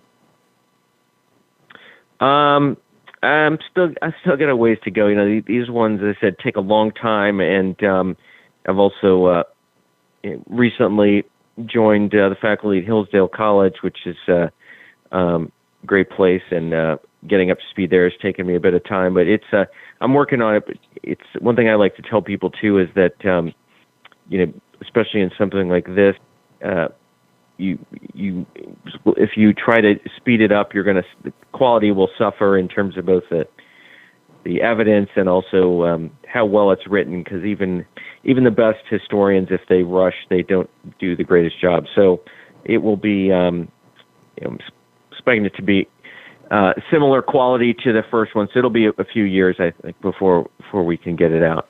Well, I got to tell you, people really do have to pick up this book to learn the truth. And I want the first one. I need to get the first one too, because the way you write, you put the facts there, but they're not dry. They're not boring. When you describe a battle, you are there in that battle. You are hearing what that was being said, and you give it the timeline so beautifully. And then you weave it into everything else that was going around at the time, the dynamics that were going inside the White House, the dynamics that were going through other international relations. And I'd love to have you come back on and talk about what is going on here today with the fall of Afghanistan. Thank you very much, President Biden. What's going on in Ukraine with the sword rattling that we hear coming out of China. And you are a font of knowledge, and congratulations on your job with Hillsdale. And I look forward to having you back, not just once, but many times. Great. Well, thanks so much for having me. It's been a real pleasure. It is. And God bless. And thank you for the good work you do, sir. All right. Thank you. All right. Murray's, I'm sorry, I'm starting with my next guest before I leave the last one. Mark Moyar. Check his book out, up on Amazon and all other great booksellers. And we've got our next guest in on the line. And I actually have my co-host who just joined us finally from the doctor. What a show. First day back after my little hiatus, and anything that can go wrong has gone wrong, but we're working through it. We will get this together. You would think after doing this for going on almost 13 years, I could have a show go nice and smooth for once. Nah, not my luck. Not my luck. So anyway, folks, we will have our next guest in as soon as Curtis gets done talking with him. And Murray Sabin, we've had on before. He's got a new book out, From Immigrant to Public Intellectual, An American Story. So let's welcome aboard Murray Sabin. Good afternoon, Murray. How are you today? I'm doing great, Annie. Great to be with you. Yes. You know, I had a lot of fun reading through your book. And yes, I actually read the whole entire thing. You know me. I do. And being the grandchild of immigrants, having my late husband was an immigrant, I understand and feel the immigrant story very well. And it was interesting to read in your book how you changed in your mindset politically, going through the 60s and 70s into finally becoming not a conservative, but a libertarian. And it's a fascinating book that tells your story and how you managed to do that. And now you're a tenured professor. You're a political veteran of several different races. And you are now out there as the clarion voice of the libertarian, Annie, get this right, ideal. Well, the libertarian ideal is right there in the Declaration of Independence and the Bill of Rights. If people just took the time to read the Declaration of Independence, it feels like it's 1776 because we have a lot of grievances against Washington, just as the colonists had grievances against Great Britain. And they, unfortunately, had to fight a very bloody war of secession called the American Revolution. I think we can very easily, peacefully change what's going on in Washington. And the reason I'm doing what I'm doing is to educate as many Americans as possible so they can embrace, again, the principles that the founders laid down for us, so we can downsize the federal government, end these endless wars, and have the type of society that I think we all want, which is peace and prosperity. Yeah, well, from your foreword in the book, and I only highlighted, believe it or not, normally when I highlight, I have about 20 to 30 pages printed out from the ebook, but for you, I have a page. That's not to say the book isn't great. It's just that I thought that these three things I highlighted actually speak for the book better than anyone else. And in the foreword you have, or it was written for you, if you pardon my dipping into the book to capture a moment that provides great insight into Murray's grasp of the connection between libertarianism and Republican partisanship, that's if I can talk, at a public speaking event, the ever-transparent gubernatorial candidate was asked by a young person in attendance, Dr. Sabin, you say you believe in free enterprise, limited government, and personal responsibility.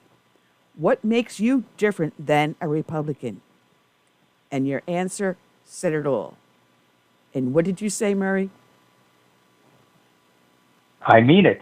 And the class that I spoke to at Rutgers University, it was a class taught by two political consultants, one a Democrat and one a Republican, and the director of the Eagleton Institute, where the class was held on the Rutgers campus in New Brunswick. They burst out in laughter because I told the truth, namely that in my lifetime, Republicans have campaigning either statewide or federal offices, and they say, we believe in limited government, we believe in fiscal responsibility, and we believe in free enterprise, and yet when they get into office, they vote for things that are just the opposite of those principles. And so I said, when I became a libertarian philosophically in the early 70s, realizing that the Great Society programs of LBJ and the New Deal of FDR were not consistent with the ideals of the American Revolution and the oath that I took when I became a U.S. citizen in 1959 to uphold the principles of the Constitution, particularly Article 1, Section 8, which authorizes the federal government to spend money on A, B, C, D, and E, and instead we're spending money on things that are not authorized. So the point I've been making, Annie, is that we have a constitutional crisis in this country, and no one is talking about it on talk radio. No one in Congress is even raising a voice about it. No one on talk radio is saying, let's look at the Constitution as to what the federal government can spend money on, and let's then look at the federal budget, see what actually the federal government is spending money on, and there's a great disconnect. And so I see this as, in my post-retirement college career, is to articulate the voices of millions of Americans who are fed up with Washington, and that's why independents, I think, are the largest political group in the country today. Well, to tell you the truth, your book was being passed around when the Tea Parties first formed back in 2009. And our first convention here in South Carolina, I'm going to say 2011 going into the 2012 presidential election. And your book was being passed around, dealing with taxation and the federal government. And we all thought it was fantastic. And ironically, this was a famous nationwide news clip, because this is one of the first major Tea Party gatherings that the nation had seen at that time. And Ron Paul was getting ready to come up and speak, and his forward guy comes up to introduce him. And he's telling everyone, this is what Ron Paul stands for, blah, blah, blah, and you must. And several times you say, you have to vote for Ron Paul. Well, little old tiny me, all of 5'2", stands up, and I shouted across the room going, no one tells us how to vote, which made major media news on it.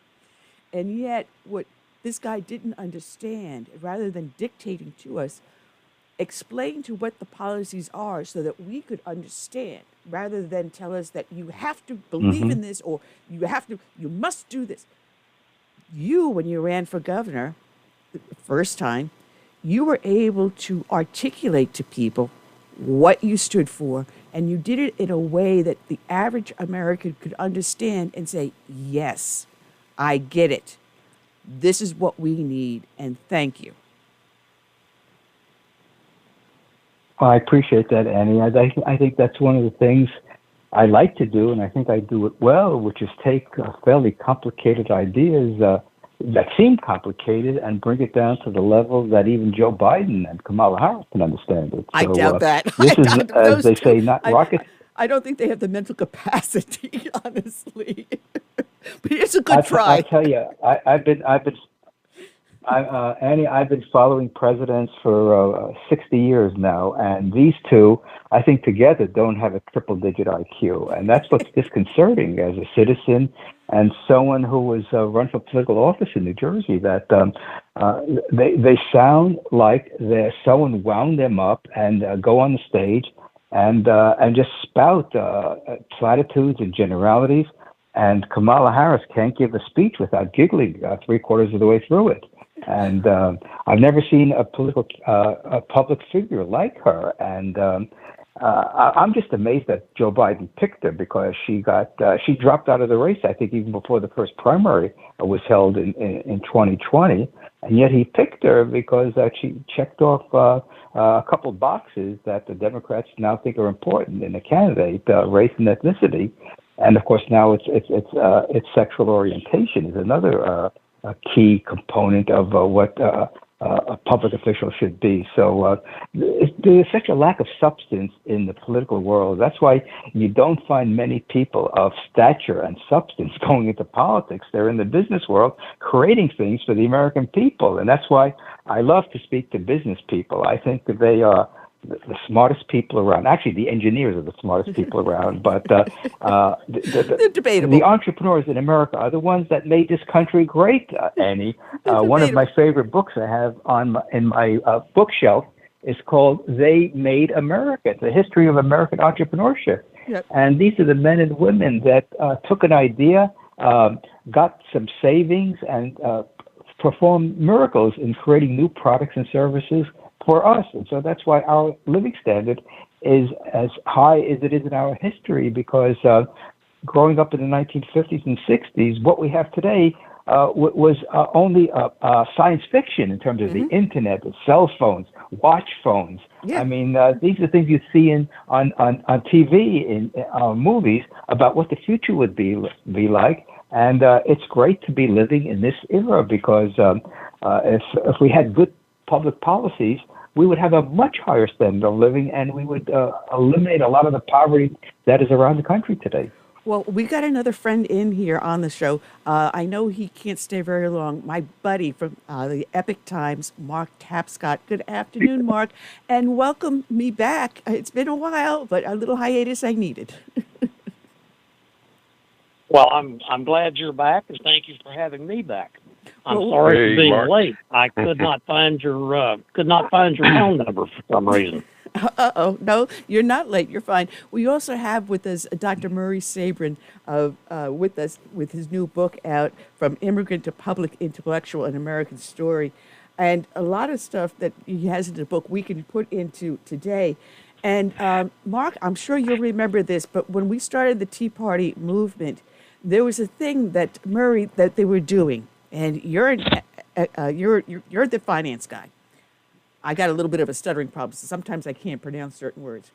But we had quantitative easing, and we were all fighting that. And fiat currency, we were fighting it tooth and nail. We don't hear about quantitative easing anymore, but is it still going on, Murray?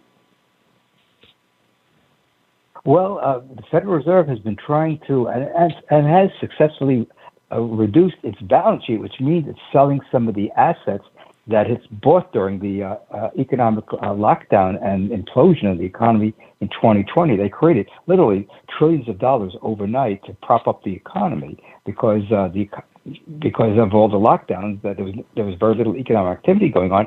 Unemployment spiked to 16%. Businesses were closing left and right, and so the Fed stepped in, bought up all the debt that the federal government created in order to pay people in lieu of their income. And so you had the perfect storm in 2020. And this was inevitable that we would have inflation, because when you create trillions of dollars, they flow through the economy and bid up wages and prices in real estate and collectibles and artwork and what have you. And we've seen this for the last 2 years. So there's nothing surprising about that. And for Fed officials to say that inflation took them by surprise shows you the intellectual bankruptcy in the Federal Reserve and in Wall Street, that this is the inevitable result of printing money. And so now the Fed is trying to reduce this money supply by selling off assets, and that drains money from the banking system in order to dampen demand and keep prices stable. And so far, it's not doing a great job, because prices are still going up 6% year over year. And so the Fed, I think, is going to have to raise interest rates a lot higher to squeeze the inflation out of the economy, because when Volcker did it the last time in the late 70s, early 80s, interest rates, if you recall, went to over 20%, and inflation was at 12%. So you had a real squeeze in the economy, and housing demand collapsed, automobile demand collapsed, and we got inflation down to 3% in 2 years. And so, and that set the stage for the boom of the 1980s with the tax cuts and the deregulation that was taking place in the late 70s and early 80s. Now Biden is going the opposite way. There's more regulation, there's more taxes, there's more spending, and the Federal Reserve is really trying to keep things together, because if they want to really squeeze inflation out, they're going to have to raise interest rates, which will cause a major recession. And over a year ago, I wrote an article saying the recession will probably begin in earnest in the second half of 2023, and it looks like my forecast is right on schedule. Well, it's just unfortunate that it is. But Mark, you got the ear to the ground there in D.C., and I keep on hearing rumbles about Biden coming up with some sort of a scheme for digital currency along the line of Bitcoin and all the others out there. What are you hearing, and what does the Federal Reserve have in store for us? Well, I don't follow the Federal Reserve nearly as much as I do Congress, and I can tell you in Congress that I believe Senator Crapo, Mike Crapo from Idaho, who is the ranking Republican on the Senate Finance Committee, has introduced a bill to bar the creation of a crypto-type currency by the government. And I think particularly in view of what we have seen in recent weeks and recent months from the Brinkman scandal with cryptocurrency, that there is a tremendous amount of skepticism about it. So I would not expect the Biden folks to be able to make any progress at all in that front. Oh, I pray that it's true. The one good thing about higher interest rates, I'm watching my savings account start to grow again. It's not good if you want to refinance or buy a house, but it's great for my savings account at the moment. But it is out of control, and we've got to find some way to bring it under control. But I don't see that happening anytime soon, do you, Murray? Well, actually, for so many years, we had zero interest rates, which means that we were losing, every saver was losing 3-4% in purchasing power because inflation was running around 3% on average over the past several years. And right now, we're still getting an interest rate that's less than the rate of inflation. If inflation is running 6% year over year and we're getting 4%, we're still losing 2% a year. And to add insult to injury, we have to pay taxes on that 4% interest that we earn on our savings accounts and on our money market accounts. So again, the Federal Reserve has really messed things up, to use a polite term. They really have done a great disservice to the American people.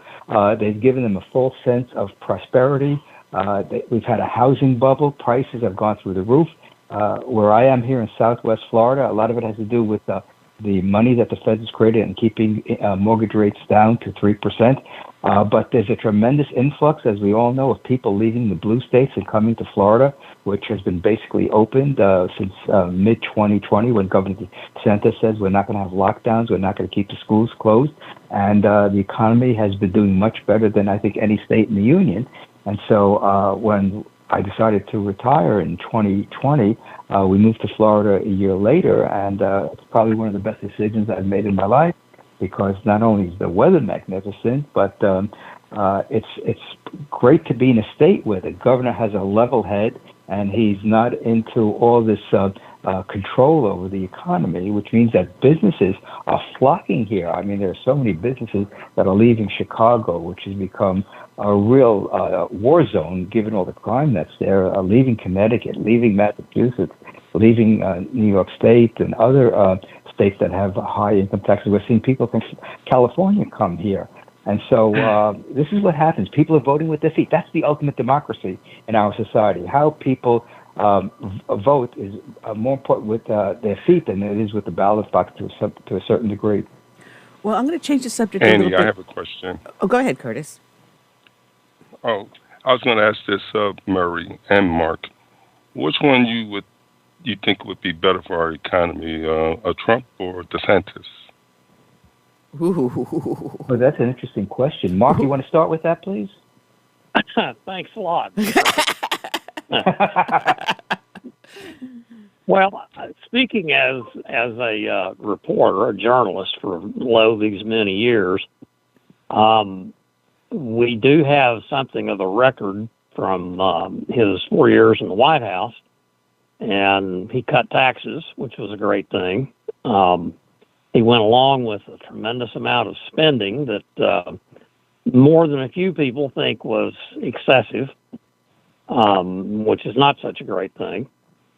DeSantis, I covered him when he was in Congress, and he has always struck me as a guy with a pretty strong dose of common sense to go along with a great deal of intelligence. I have a suspicion that 4 years of DeSantis would probably be very prosperous for the American people. Interesting. I basically agree with Mark said. Yeah, I basically agree. The key thing is spending. And as Mark pointed out, spending just went through the roof in 2020 and 2021 because Trump's last budget was from September 30th, 2020 to October 1st, 2021. October 1st, 2020 to September 30th, 2021. And the spending because of COVID, and that's where I think Trump made his biggest error, is listening to Fauci and Brooks in the White House about COVID. I think that really tainted his approach to policy. And unfortunately, he didn't get a second opinion. And it's important when there's a health issue that's a major health issue, you get a second opinion. And because Trump didn't do so, he listened to people who gave him really bad advice. And that helped, I think, cost him the presidency. But we got to address the spending issue. There's no way you can talk about cutting taxes without not talking about spending. And unfortunately, the people in Congress, the research shows the longer they stay in Congress, on both sides of the aisle, the more they vote for spending. And that's been the history in my lifetime, that Republicans and Democrats both vote when they're in power for higher budgets in order to ingratiate themselves with the voters, especially during a presidential election year. So I'm not confident if we continue on this path. But DeSantis, I think Mark said clearly, I think he's a very smart individual. I think he understands the economy as well as any public official I've seen in the last few years. And if he does run, gets the nomination, gets elected, I hope he listens to some very smart people about how to cut spending. And what the first thing I would suggest he do is he form a commission, and in 6 months they come back to him saying, here are the budget cuts that are necessary because, one, they're not authorized by the Constitution, and secondly, they're counterproductive, and three, we need to free up those resources for the private sector and the nonprofit sector so they can have a head of steam to do the thing that they do best, which provide goods and services to people and provide the social services at the local level without the bureaucracy of the federal government or state governments. Well, see, now my ideal thing would be that if Trump runs, he takes DeSantis as a running mate. DeSantis gives him whatever advice that would help Trump, pare down the government, because he started that with the regulations, now move it out to everywhere else with a more libertarian lean to what Trump does. And then when Trump leaves after 4 years, DeSantis is primed for the next 2 terms as president. So we get not 4 possibly, or maybe possibly 8. We get 12 of Republicans holding the White House, the Senate, and the Congress. That's my ideal. Well, I think constitutionally, I don't think that Trump and DeSantis could be in the same ticket because they're from the same state, and I think the Constitution requires the president and vice president to be from 2 different states. So maybe Trump can change his place back to New York? domicile from Florida to New Jersey. He has a place in Bedminster or Virginia or something like that. But again, that would probably hurt him because Florida has no state income tax. So I think he likes the fact that living in Florida gives him a financial edge. But again, Trump could win the nomination, especially if it's a large field. And it looks like it's going to be a large field because all he needs in a large field is 25-30% of the primary voters, and he'll win fairly easily. But remember, in 2016, when he started campaigning, he was polling at 3%, and he blew the opposition away as he was drawing bigger and bigger crowds during the campaign season, and then started winning primaries, and he was off to the races. So again, anything can happen, as we know in politics. I mean, who thought Joe Biden would get the nomination after coming in 5th in New Hampshire, and South Carolina was his savior in terms of getting 40-some-odd% of the vote in the primary, and that really destroyed the competition, and he was off to the races to get the nomination. But Biden was dead in the water, and he was resurrected, so to speak, in South Carolina. So 2024, I think it's wide open at this point. And I have a theory about the Biden presidency. I think he'll declare, and then if things really come unwound, he'll wait to the last minute to get out, and then the insiders will appoint who they think will be the strongest candidate. And I wouldn't be surprised if Hillary Clinton has got her phone on speed dial saying, I'm available. Yeah, that, Michelle Obama, Gavin Newsom. Oh, yeah, there's a couple out there. Yeah. And we also had Gavin Newsom is running California. I don't think the rest of the country wants him around. Oh, my God. I mean, could you imagine a Gavin Newsom presidency? I mean, that would be Biden, a younger Biden who could speak in terms of trying to convince the American people that we need more and more government. I mean, California is a basket case. People are leaving in droves. They have the highest income tax rate in the country, and spending has gone through the roof, and they're running huge deficits now because they just overspent. Well, now I'm going to scare you and Mark, I swear, because Gavin Newsom, if he wins the White House, guess who will be a permanent guest in the White House? Nasty Pelosi. You got to have Aunt Nasty there, right? Isn't that scary?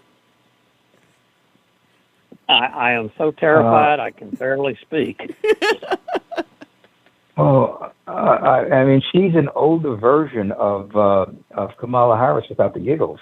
I mean, I've never heard someone who's the Speaker of the House who has a lower grasp of the issues. I mean, she's a total political animal, and I say that in due respect. I mean, she corralled all the Democrats to stay in line with Biden's agenda, which has been a horrible agenda for the American people. I mean, the fact that you have to vote on one bill that has $1.7 trillion in spending, a take it or leave it bill, I mean, if I were a member of Congress, I would vote no constantly on these bills because there are things in there that should never be, items that should never be spent by the federal government. So this is one of the problems with the way the federal budget is put together. It should be every item in the budget to be voted on line by line. And let them read the budget. I mean, was it a 4,000-page budget bill? Nobody read it.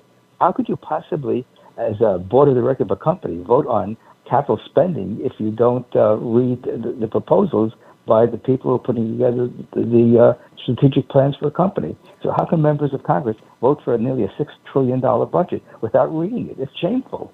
Well, Mark, it tickles my memory.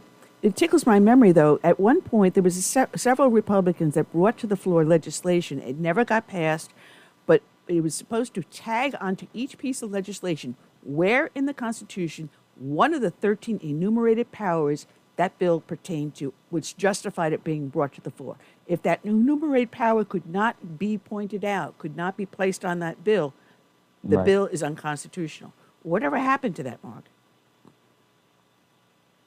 Well, the last thing, politicians want is to have to be specific about the authority that they base their proposals on. I have to say, if the founders made one mistake, and I even hesitate to call it a mistake, but they created a problematic situation when they included the general welfare clause. Because that's a handy loophole for politicians to say. And if you read the legal justifications issued by the Congressional Budget Office on any legislation that's introduced, it's frequently the legislative authority is the General Welfare Clause. So politicians will be politicians, and the best antidote to that is a citizenry that is watching every move they make. And they need a new independent press to do that. Which brings us let me just second what Mark just said. I'm sorry, Murray, I was just going to say that... Can I just second what Mark said? Oh, yeah, because you point out in your book about the oxymoron of objective journalism. That was a perfect point of it. Yeah.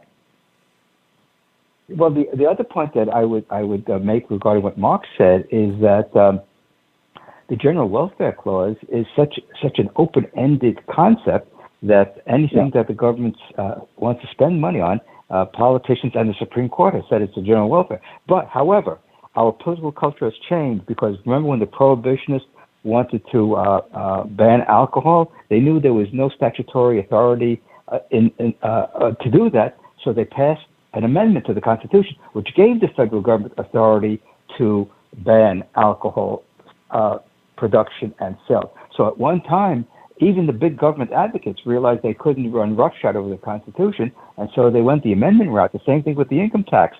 In 1895, the Supreme Court ruled the federal income tax unconstitutional because it didn't follow the federal Constitution guidelines on taxation.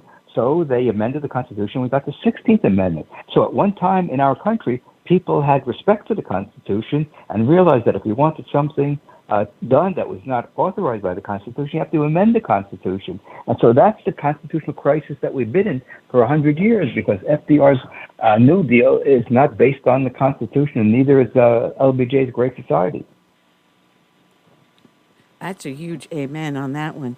And then throw in Department of Education. We can go on and on and on. Oh, yeah. All the different departments within the federal government that regulate and by their regulations become fiat laws, the American people and the American system. Don't get me started. I'm finding myself a far more libertarian than I am as a conservative. But as a matter of fact, I put a book review up on Goodreads and Amazon today for your book, just to let you know. But thank you, Annie. I appreciate that. But it's something that, Mark, has been in the news, these train derailments. And we're finding out there's far more instances of them occurring than we had in the past. And our Transportation Secretary, Pete Buttigieg, seems to be asleep at the wheel. What was that visit out to East Palestine in Pennsylvania? What was that about? Well, it may well be the beginning of the end of Mayor Pete's tenure at the Department of Transportation, because it was clear to anybody and everybody that he was not prepared. And we haven't even said anything about the fact that he's 3 weeks late. But then on the other hand, so was President Biden. So this whole situation in Ohio has proven to be a very, very, very politically damaging one for Biden. Well, now, Annie, I hate to, but I have got to go. Oh, I know. I have a congressman waiting. I'll let him wait. It's our tax I've dollar. got to get off here. Well, Mark, yes. Well, I'm going to ask him about that. Well, listen, Mark, it's great to be on again, and I will talk to you in a couple of weeks. yes, see you back in 2 weeks, Mark. Thank you. God bless. All right. Take care, Mark. Bye-bye. Bye-bye. You Now- too, Curtis. Murray, All right. I was going to follow up with the train derailments with what has been going on with our transportation and supply industry. You know, it started pre-COVID, and it's just been going downhill, and COVID just blew it wide open out of the water. But now we're seeing instances of far more train derailments than we ever experienced before. Is our transportation and supply system in the United States completely broken? Well, this is another example of how some companies are not doing a good job in getting goods safely to final destination, and it's just a sad commentary on this Norfolk Southern, I think is the name of the railroad that was involved here. And I just read something on the internet very briefly that there was some malfunction on the braking system that caused that didn't allow the train to decelerate properly. But then again, the federal government is taking responsibility for these disasters that happen in the transportation system. And the irony is that this is the most dangerous way to transport chemicals when we do have pipelines, which are the most efficient and safe way to transport them. But unfortunately, the environmentalists go crazy when companies want to build pipelines. And so you can't have it both ways. You can't say you want to protect the environment and don't allow the best way to protect the environment in transporting chemicals. And so the whole system we have now is based upon some fallacious notion that the people at the top in Washington know how to organize our economy. And there are too many regulations in place which make companies have to genuflect before the EPA and these other federal agencies when they are the ones that are liable for any damages that their equipment causes in towns around the country. And so we need a better way of handling not only transportation issues, but disasters. And the federal government has just done such a lousy job. And we lived through Hurricane Ian here in Southwest Florida, and people have been magnificent, stepping up, donating food, clothing, money, shelter.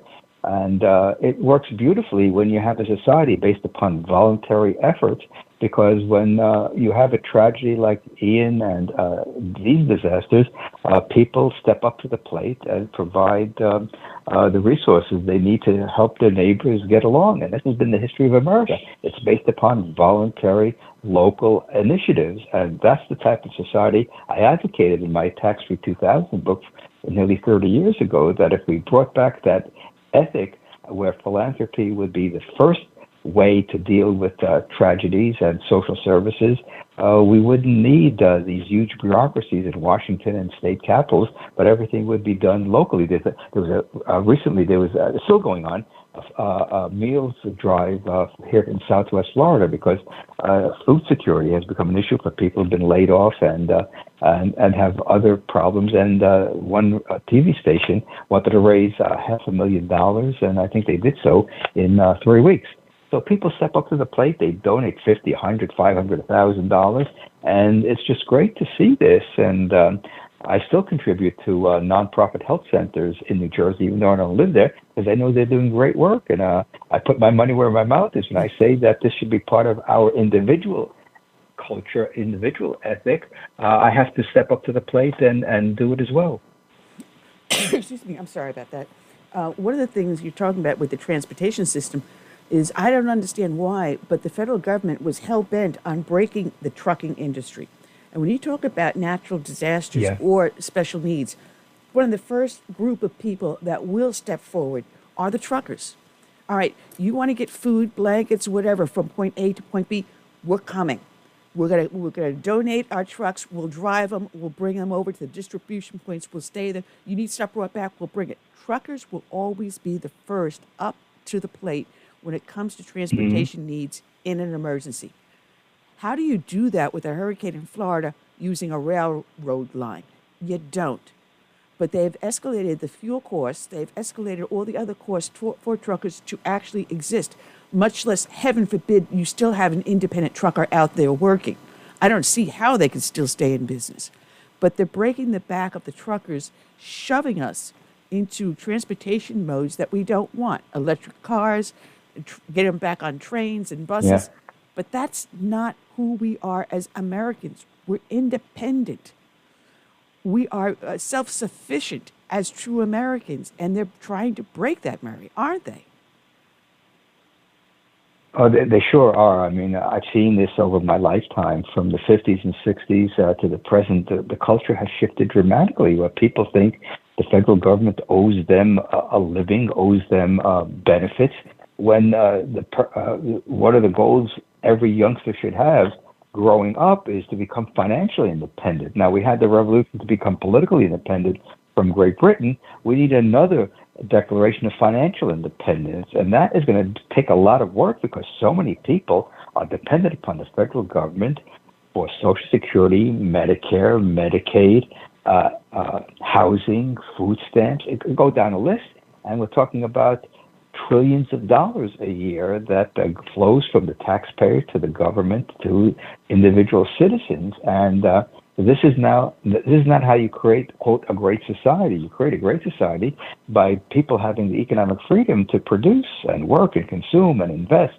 and save and do all the things that a free enterprise economy is based upon. Instead, you have people like Bernie Sanders and AOC saying we need more government spending and more regulations on business and less trade around the world, which trade is the lifeblood of any economy.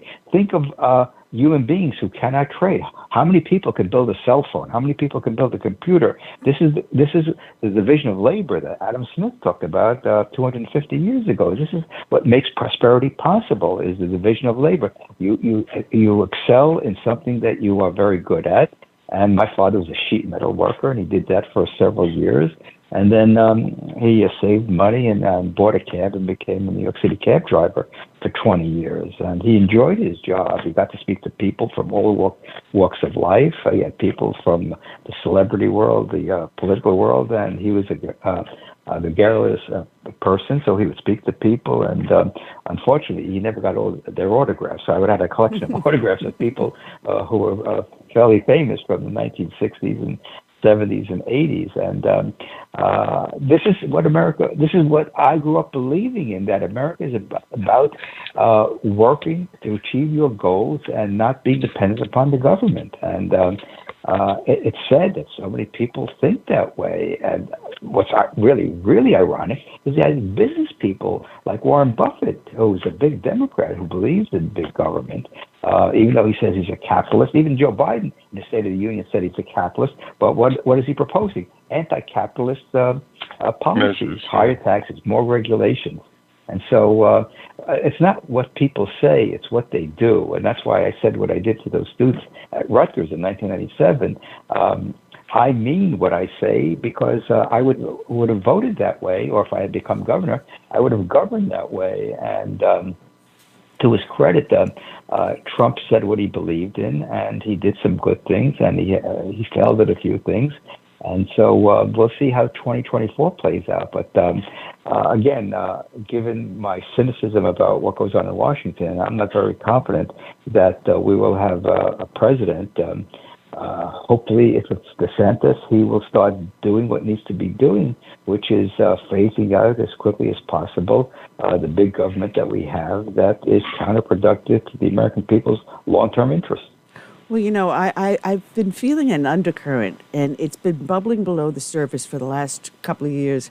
And I think COVID is what really started to get into people's underneath their skin. And it just brought out all the other things that were wrong going on. And I had my Tea Party meeting on Monday, and I was surprised about how much anger was in the room. And these are people that are pillars of our community, people that I've lived with and worked with. I know them very well. But to see the anger and frustration, I can understand it definitely. But to see it boil over to the point where there was actually shouting matches going on. And here, the New York City cop comes out. It's like, all right, come on, calm down. Here we go. Polite conversations. And we were talking to a state representative. And one of the issues they were ticked off about was something that was on the county level. So I had all right, fine. We will deal with the county issue with county representatives. This is a state issue, the state representative. Let's talk state issues and see where they can help us. But let's keep the two separate, because we don't want to blame them for something that happened here within the county they have no control over. But there is so much anger that people it's all boiling over. And they see any elected official as the bad guy. And we're not going to succeed in doing anything unless we recognize the good guys from the bad guys and know who to speak to and how to speak to them, I think. And that's something you talk about. Well, there's no question about it. You have to first state the problem. How did we get to this situation?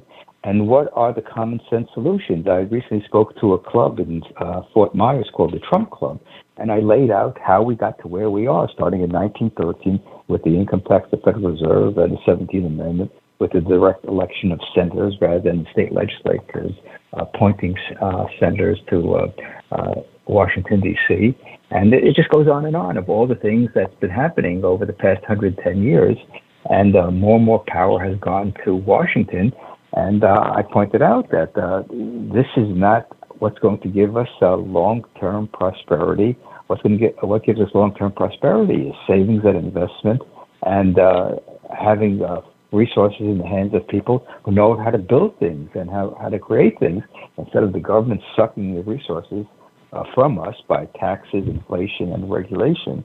And next month, I'm speaking to another Republican club in Lee County, which is where Fort Myers is located, and I'll lay out the same scenario. And you do it not in an aggressive way, just as a matter of fact way. Listen, folks, this is the history of the country. This is what these programs, policies have done. It's made us more dependent upon the government, and that's not what America is all about. And how do we get out of it? Well, it's going to take time. We can't wave the magic wand, so to speak, or push the button and get rid of all these programs.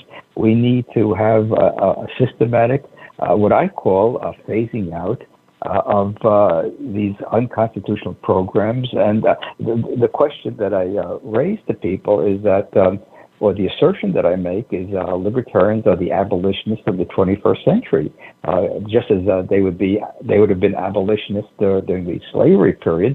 The abolitionists today, because more and more decision making has been taken out of their hands and placed in the hands of the government. Well, the government has taken those powers away from people through laws, and so I say we have to be abolitionists. We have to be standing up for the things that make an economy or a country really, really terrific. And that's why what I'm doing, and I really appreciate the invite to talk about this, is we need to restore the republic, restore the constitutional principles that the founders gave us and said, hey, future generation, if you want to have a free society, if you want to have a republic, this is the blueprint, this is the roadmap. And if you deviate from that, a lot of bad things would happen, and that's exactly what's happened. These endless wars, and you have a senator that's totally in favor of them, Lindsey Graham. Don't start I write with about that. his former sidekick. Don't, Lindsey Graham. And I write about his former sidekick. McCain. No, I write, John McCain. I write that in my Substack column today. I said, we don't have the Joe Biden presidency. We have the Bernie McCain presidency. Joe Biden has given us Bernie Sanders' domestic policy and John McCain's foreign policy. Yeah. Joe Biden is an empty vessel. He doesn't have a creative idea in his head. So he has basically taken John McCain's foreign policy and mixed it with Bernie Sanders' democratic socialism. And they're continuing to increase the size and scope and power of the federal government at the expense of the American people. And so that's my mantra for what's going on today is that Joe Biden is the perfect puppet president. Well, you see, now, Murray, you'd actually fall in love with me because I've actually stood nose to nose and toe to toe with, as I call him, Lamesy Gramnesty. His office made the mistake of inviting me to a fundraiser, which is 2 miles away from where I live, right downtown. He was holding his fundraiser. And they made the mistake of inviting me thinking, I've got someone that's going to support Lindsey Graham 100%. And trust me, I have gone after him to the point where I am now persona non grata, even though he is my senator. And if you've ever seen Lindsey Graham, I'm 5'2". I literally stood toe to toe, nose to nose. He's short. So... Yeah. Well, what about Tim Scott? How's Tim Scott doing? Tim Scott's doing good. There's a couple of times he starts to go a little bit over the rails, but we end up bombarding his office. I've been trying to get him to come back to one of our Tea Party meetings, but sometimes it's a little difficult when they sit there and you're a senator. You're not your state senator. You're U.S. senator. Now you're like. You're golden. Yeah. No one touches you. So we got to chop him down a little bit and get him to come back down to earth over here a little bit every once in a while. But we will. We do. One of the things we're doing here, which you'll love in South Carolina, we got part of it done this past yesterday in the state legislature, constitutional carry. Now, we're organizing our people here to bombard the Senate because there's a couple of holdouts, and one of them happens to be my state senator. And he's going to be hearing from us in full blast within the next week to push forward the constitutional carry because it's 26 states. This will make us the 27th for constitutional carry. And it was just last year we finally passed open carry. And the day after they passed open carry, I had my Tea Party meeting, and I walked in with myself strapped on the hip. I said, open carry, you can't bother me. It's legal. Which is what we have to do. We have to bring ourselves back to a constitutional republic.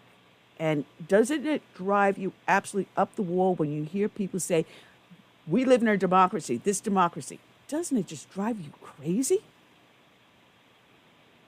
I mean, democracy is nowhere in the Declaration of Independence and nowhere is it in the Constitution. Democracy is a process.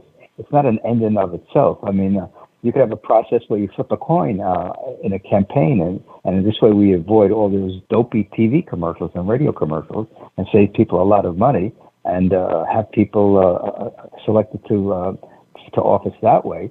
But democracy, I mean, is just a false god that they're worshiping. What we have to be respectful of is individual rights and private property and free enterprise and peaceful relations around the world. Those are the things that will make for a peaceful world instead of being on the brink of a nuclear war with Russia. I mean, it's amazing that Biden still has support of nearly 50% of the American people when he said we may be seeing nuclear Armageddon. I mean, any president who says that is really off the rails because I'm old enough to have remember the Cuban Missile Crisis 61 years ago, and we came almost to a nuclear exchange between the Soviet Union and America. Unfortunately, Kennedy and Khrushchev were negotiating behind the scenes, and they diffused the situation. And Biden doesn't seem to be doing that. We don't know if there are any secret negotiations going on between the United States and Russia or the United States and China, but there better be. Otherwise, there could be a tripwire in Ukraine, and we could see something that we haven't seen since Hiroshima and Nagasaki, nuclear bombs going off. And people have to realize the United States is the only country in the world to use atom bombs. No other country has dared use them because they would be considered the pariahs, but the United States used them, according to many historians and analysts, unnecessarily. And so there's a precedent that the United States is ready to use nuclear weapons, and Putin is very nervous about that because NATO is right on his doorsteps when the United States promised that NATO would not expand when the Soviet Union collapsed. And so the United States broke its word to Gorbachev, who was the Soviet leader at the time. And so how many people now around the world trust the United States government since they lied their way into the Gulf Wars, they lied their way into a military confrontation. And we got to remember, we overthrew a democracy in 1953 in Iran. That's why the Iranians are not very thrilled with Americans, because here we had a democratically elected government in Iran, and the United States, CIA, and the UK overthrew that elected government. And the same thing happened in Chile when the United States overthrew Allende, who was a socialist. Well, that's the Chileans' problem, is that they have to deal with the socialist government that they elected. And so we should just keep our nose out of other people's businesses, and we wouldn't have American soldiers coming home either in body bags or maimed for life. Well, you know, one of the things that we as Americans are, we tend to look at the world through our own eyes without looking out to see what they're seeing. There's not a lot of empathy to a different form of lifestyle, to kind of put it politely. And I used to own a travel agency back in goes to show my age. Carter was in office. And I had the privilege of being able to travel around the world and look at things through others' eyes. And there was one point where I realized it's not just the Americans that are blind. I had the displeasure of sitting next to a guy from Denmark, and he swore all of New York State was exactly New York City. And I said, have you traveled outside of New York City? No. Well, how do you know all of New York State is New York City? Well, because I know. And I turned around, and unfortunately, in my youth, to say the least, I called him a crazy Dane, which went over like a roulette balloon. But people are not accustomed to opening their eyes and looking to see how someone else may think. Like, we don't understand the Chinese process where they have themselves a 200-year plan. They know the goal, the end goal. And we think only in a few minutes from now. And when we do that, we hurt ourselves. But then again, our founding fathers, in their wisdom, warned us against unnecessary foreign entanglements. But here's the rub, Murray. In today's society, we are actually being forced into a global interaction on our everyday interactions. I mean, we all are, our smart devices, everything, even this podcast, goes across the globe, not just the United States. And we have to think, and how do we place ourselves as Americans with our mindset, our Constitution, into a foreign situation? That's a huge question to answer. How do we do that? Well, I think the founding fathers said it best: commerce with all, entangling alliances with none. I think that was either Washington or Jefferson or both of them, because they understood the danger of entangling alliances. Because remember, they were living in the 1790s, the early 1800s. That was Jefferson. George Washington died, I think, in 1799. And they looked at history and they say, look at all these wars that are going on in Europe. We don't want to be involved in that. And the beauty of America is we're protected by two oceans. We have friendly nations to the north, Canada, and Mexico to the south. And so we're protected geographically. In the old days, where an invasion of America was unthinkable. It would be incredibly expensive. Now we have ICBM missiles that can deliver nuclear warheads to us in minutes. And we have to have a peaceful world. We were able to have a standoff with the Soviet Union during the Cold War, and cooler heads prevailed, and not a shot was fired. And guess what? The evil empire, as Reagan called it, collapsed before our eyes because the Soviet system was unsustainable. And I started teaching in 1985 at Ramapo College, and if I gave a talk and said the Berlin Wall is going to come down, East Europe is going to be liberated, and the Soviet Union is going to implode in the next 10 years, people would thought I was crazy, that I was smoking a lot of fine cigarettes in the 1960s when I was growing up and went to college. But yet all those things happened, Annie and Curtis, in less than 7 years, from 1985 to 1992. All those things that I just mentioned happened because economics and finance cannot be overruled by the government. This is what the people in Washington do not understand. And the final arbiter of an economy is the people and markets. And if you try to overrule the markets, you're going to get kicked in the face. And that's exactly what happened. And the people suffer, not the political and financial elites. They don't suffer. It's the people that suffer from these policies of interventionism, not only domestically, but internationally. Well, then how do you answer when you see something going on in Ukraine and knowing that Putin wants to take it over, basically? He needs to, because it is a road path to go up to the Baltic Sea with Latvia, Lithuania, and Estonia, which is then just a puddle jump across to Scandinavia. He wants to be able to control that whole path because he wants the port of Riga back in Latvia. So how do you how do we prevent this man from trying his version of world domination on a country that is struggling to just stay alive? How do we, as human beings, and as Americans loving freedom and independence, stay out of it? Well, there have been reports that a year ago, before Russia invaded Ukraine, that Zelensky and Putin wanted to get together to talk about peace talks, but the United States did not allow Zelensky to negotiate with Putin. So the onus is on the United States for not allowing the peace process to go forward. And so you've got to look at everything in this situation from both the eyes of Putin and Ukraine. That Putin just wants assurance that NATO is not going to be right on his doorstep when they already are, because Poland is part of NATO, and so are the Baltic states.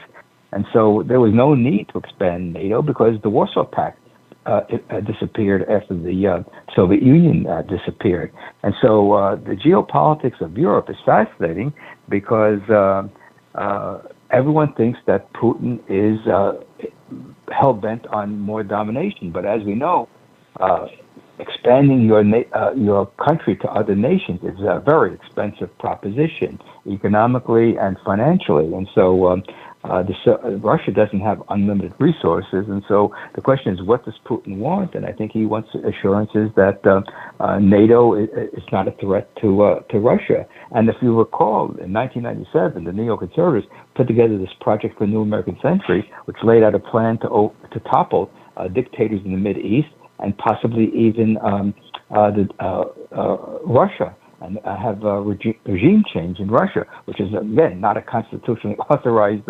authority of the federal government. So we need to have an honest discussion in the Congress about our relationships with other countries. And I think George Washington laid it down in his farewell address, and so did Eisenhower laid it down in his farewell address in 1961, that we have to be wary of the military-industrial complex because they seek power, and one of the ways they have power is to frighten the American people that there's a threat outside. I heard this during Vietnam, that if we didn't go into Vietnam, that the Vietnamese would overrun eventually Hawaii, and the Hawaiians would be speaking Vietnamese. Well, that's the domino theory. That was a false theory based upon a very bad premise that Vietnam was an expansionist power. All they wanted was to unite the North Vietnamese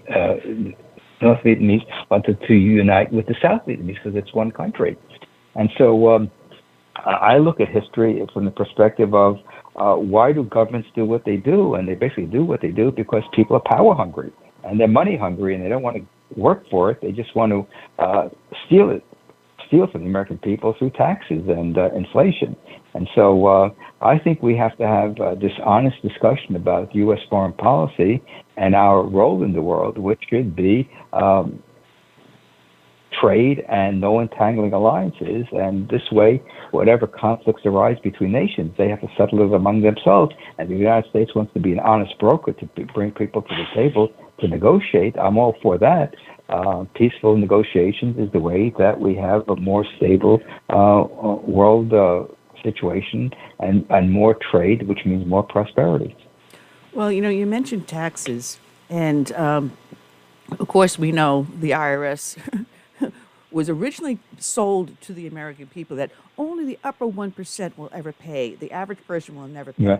So of course we get the income tax amendment. Now, there had been proposals over the years to alter the tax system. We know government needs some sort of revenue to function, but we don't need the vast government. Like, we can eliminate the Department of Education. We can eliminate so many different agencies within the federal government we don't need and are unconstitutional. But to fund the existing government, as it's pared down, we would need some sort of revenue. It's only logical, correct, Murray?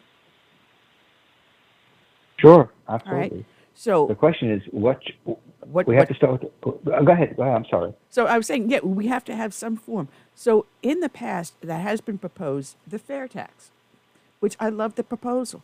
That means that instead of government mandating that I hand over my money to them willy-nilly, I can say, well, I want to go out and buy a TV, and I know a portion of that money will go to fund the government, which I'm willing to pay because I want to buy that TV. But what size TV do I get? Mm-hmm. Do I get the $2,000 one where I pay more taxes, or the $200 one? And I get to choose how much of my money I am now handing over to government. Would that not make more sense?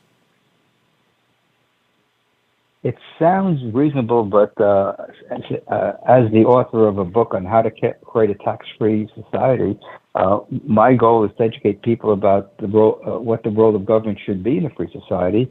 And we start with that premise and then say, well, let's downsize the federal government as quickly as possible to its constitutional authorizations, and then come up with the least intrusive tax system, which is basically a sales tax. And it can't be what is proposed to the fair tax, which is 23%.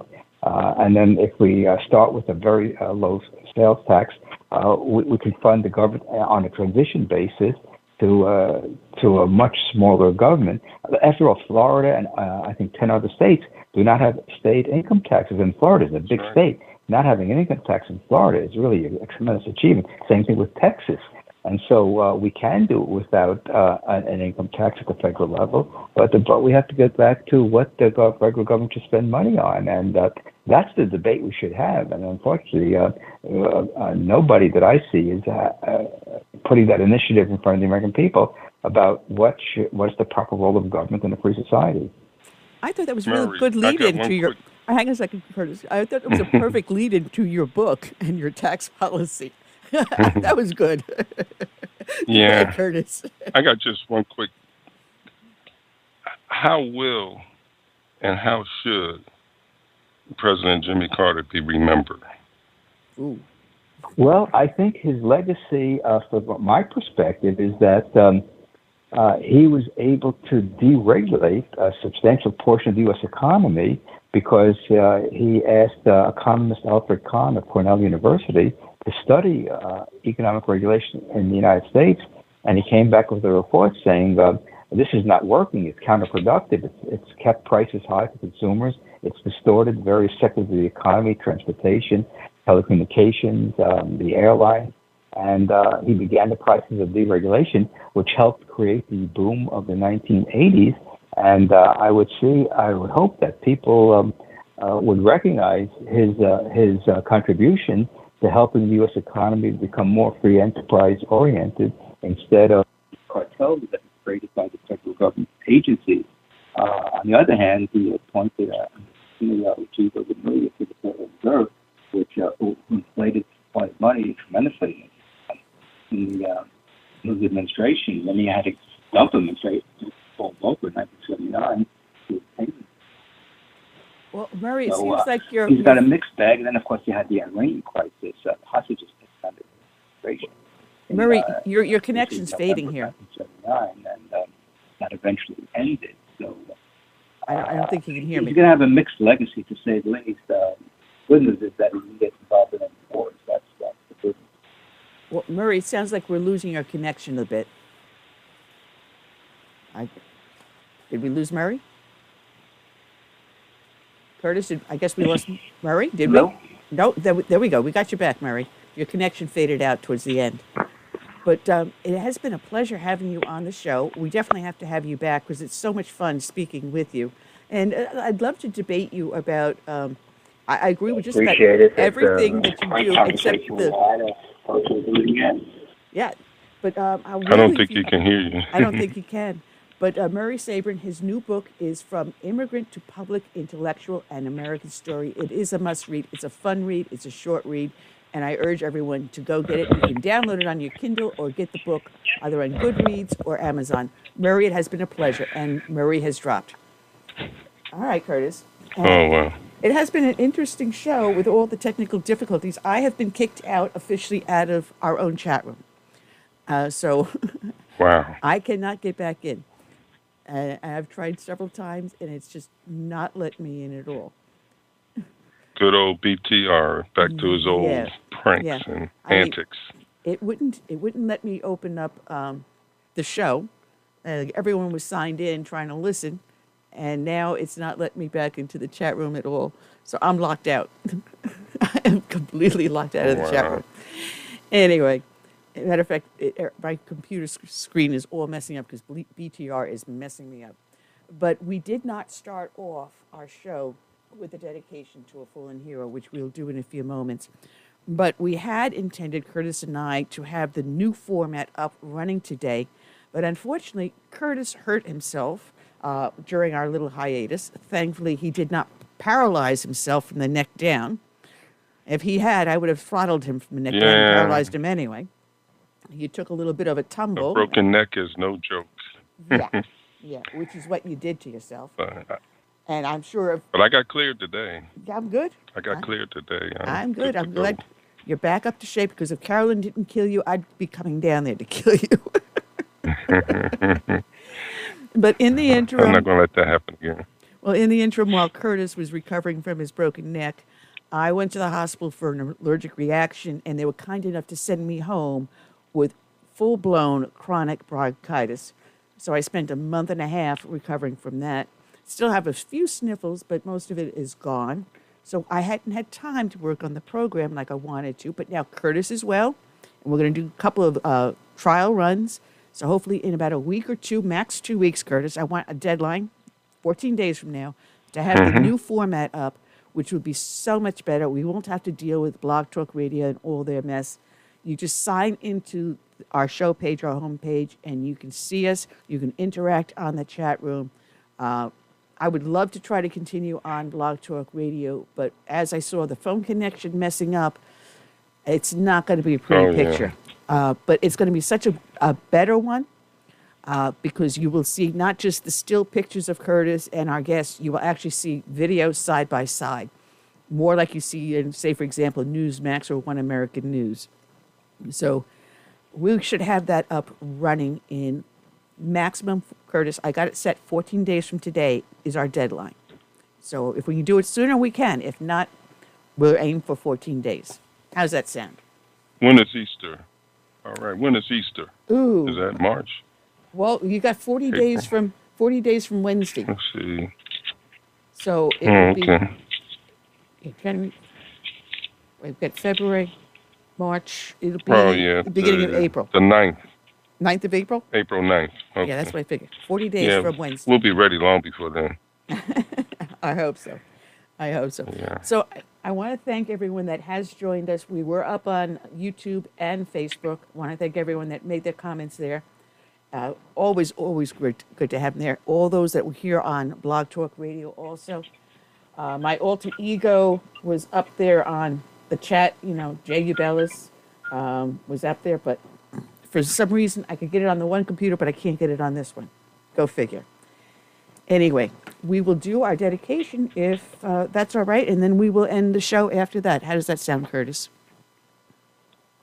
Sounds great. All right. Sounds great. All right. So, with that said, our dedication today is going to go out to Chief of Police Justin McIntire of the Brackenridge Borough Police Department in Pennsylvania.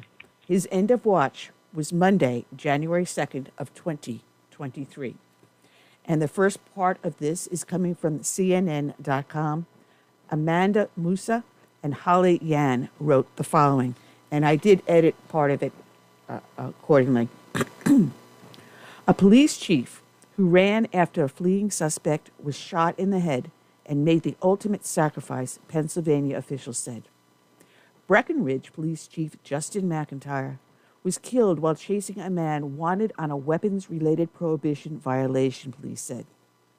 Pennsylvania State Police initially encountered the suspect, 28-year-old Aaron Lamont Swan, on the previous Sunday night during a traffic stop north of Pittsburgh in Allegheny County.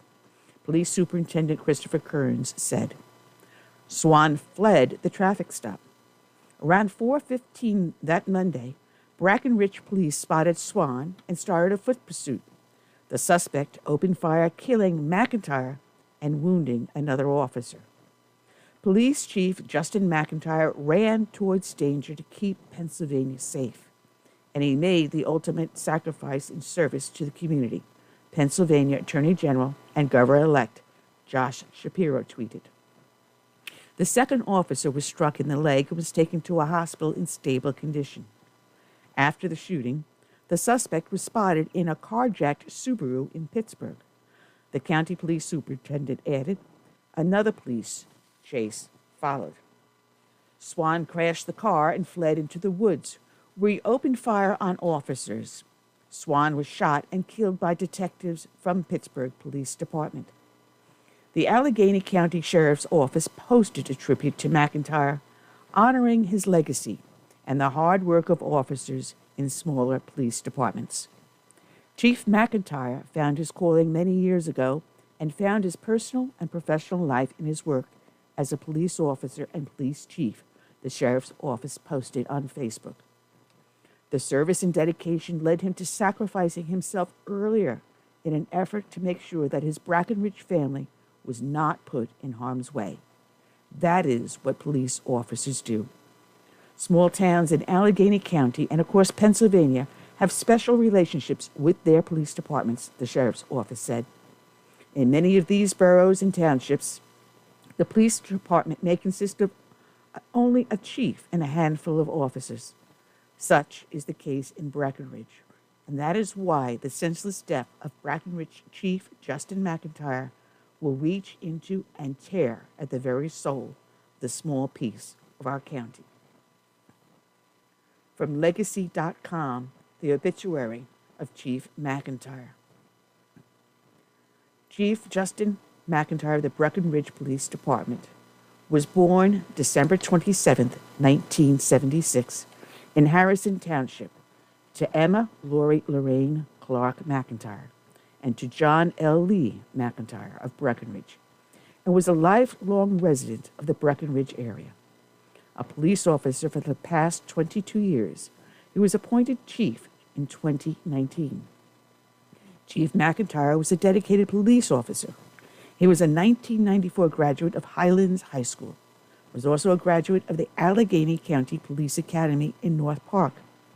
Justin was a member of the Fraternal Order of Police Lodge No. 39, Oregon Hunting and Fishing Club, and the South Buffalo Township Sportsman Club. He was a member of the National Rifle Association and a certified NRA firearms instructor. He enjoyed cooking, hunting, fishing, and loved Camp Huckabuck. Justin was also an avid NASCAR fan, Pittsburgh Steelers, and Pittsburgh Penguins fan. He leaves behind his wife of 9 years, Ashley McIntire, his son Jordan McIntire, also his son Justin Clark Jr., known as JJ McIntire, his daughter Alexis McIntire, and a stepson, Brennan Mann. And finally, from CBS News, Ross Gudati.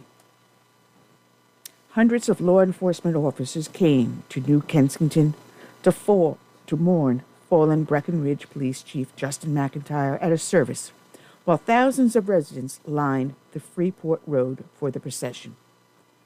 The officers came from across the state and the country, some coming far away as Texas. It's a somber and humbling experience, said Ian Moore, a Pittsburgh neighbor and Bay Village, Ohio officer. Moore was one of hundreds of officers attending McIntire's funeral, and one of many from out of state. Chief McIntire was my brother, Moore said. I never met him, but we're family. Officer Alexandria Arthurs was with a group of officers from West Virginia. They didn't have to be there, but said they wouldn't want to be anywhere else. We want to support each other in the good times, the bad times, and the really bad times like this, Arthur said. Police cars were parked all over New Kensington for the service. They said it's something they needed to do and gives them an opportunity to see one another. One officer called it the saddest type of family reunion there could be. It gives officers a chance to mourn one of their own, whether or not they were part of their department. It's the least I can do, as much as the family has sacrificed the last couple of days, Moore said. After the service, slowly, in a sea of blue, McIntire made his way to his final resting place. The outpouring of supporters lining the route brought people in the procession to tears. My brother grew up with Justin playing football. My dad coached Justin playing football, so everyone knows the McIntire family, said a childhood friend, Amy Nolf. Nolf wanted her daughters Isabella and Annabelle to see the funeral procession.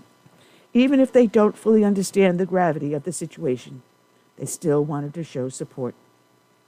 She kept saying we need to go out and wave our flag and say goodbye. First responders came from all over the state and the country. Allegheny Fire Company Chief Kevin Funkhauser packed 10 guys into 3 units and set up an intersection along the route. I don't know how many fire companies and emergency responders are here, but I would probably say upwards over 100, said Funkhauser.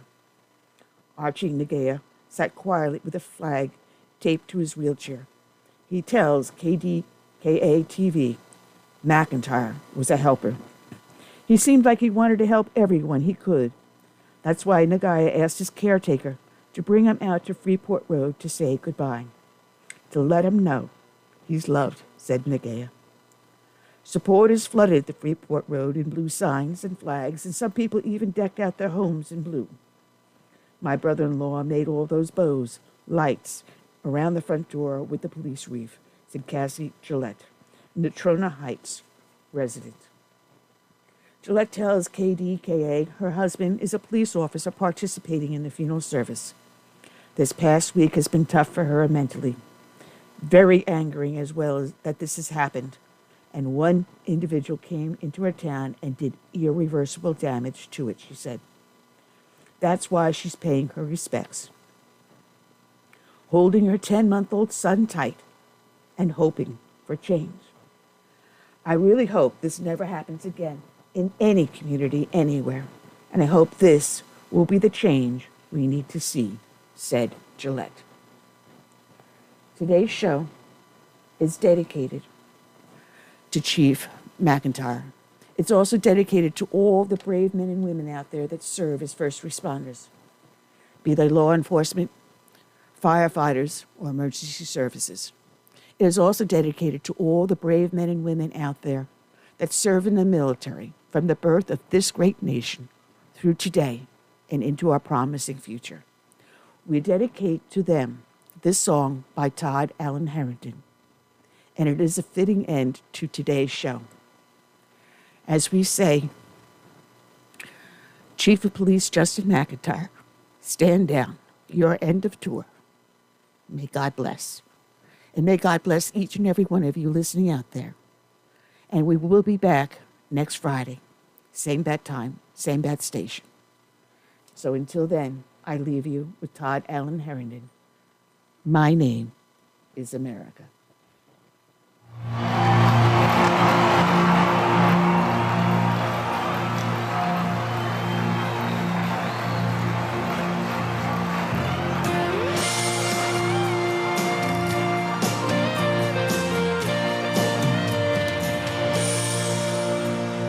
Born in the grip of oppression, I fought for my liberty. I paid with the blood of my people. Freedom has never been free. Now my door's always open to dreamers and friends. When I'm attacked, I protect and defend, because my name is America. I stand proud and free. My name is America. Don't tread on me. I cannot be broken. I cannot be shamed. If you hurt me, I'll get stronger, and I'll rise up from the flames, and I'll always stand proud and free. I'm America, don't tread on me. America is my name. My strength was not taken from others. Others gave it to me. They believe in the virtues I stand for, my respect for humanity. Now I'm challenged by tyrants who envy my power, but their vicious deeds become my finest hour, because my name is America. I stand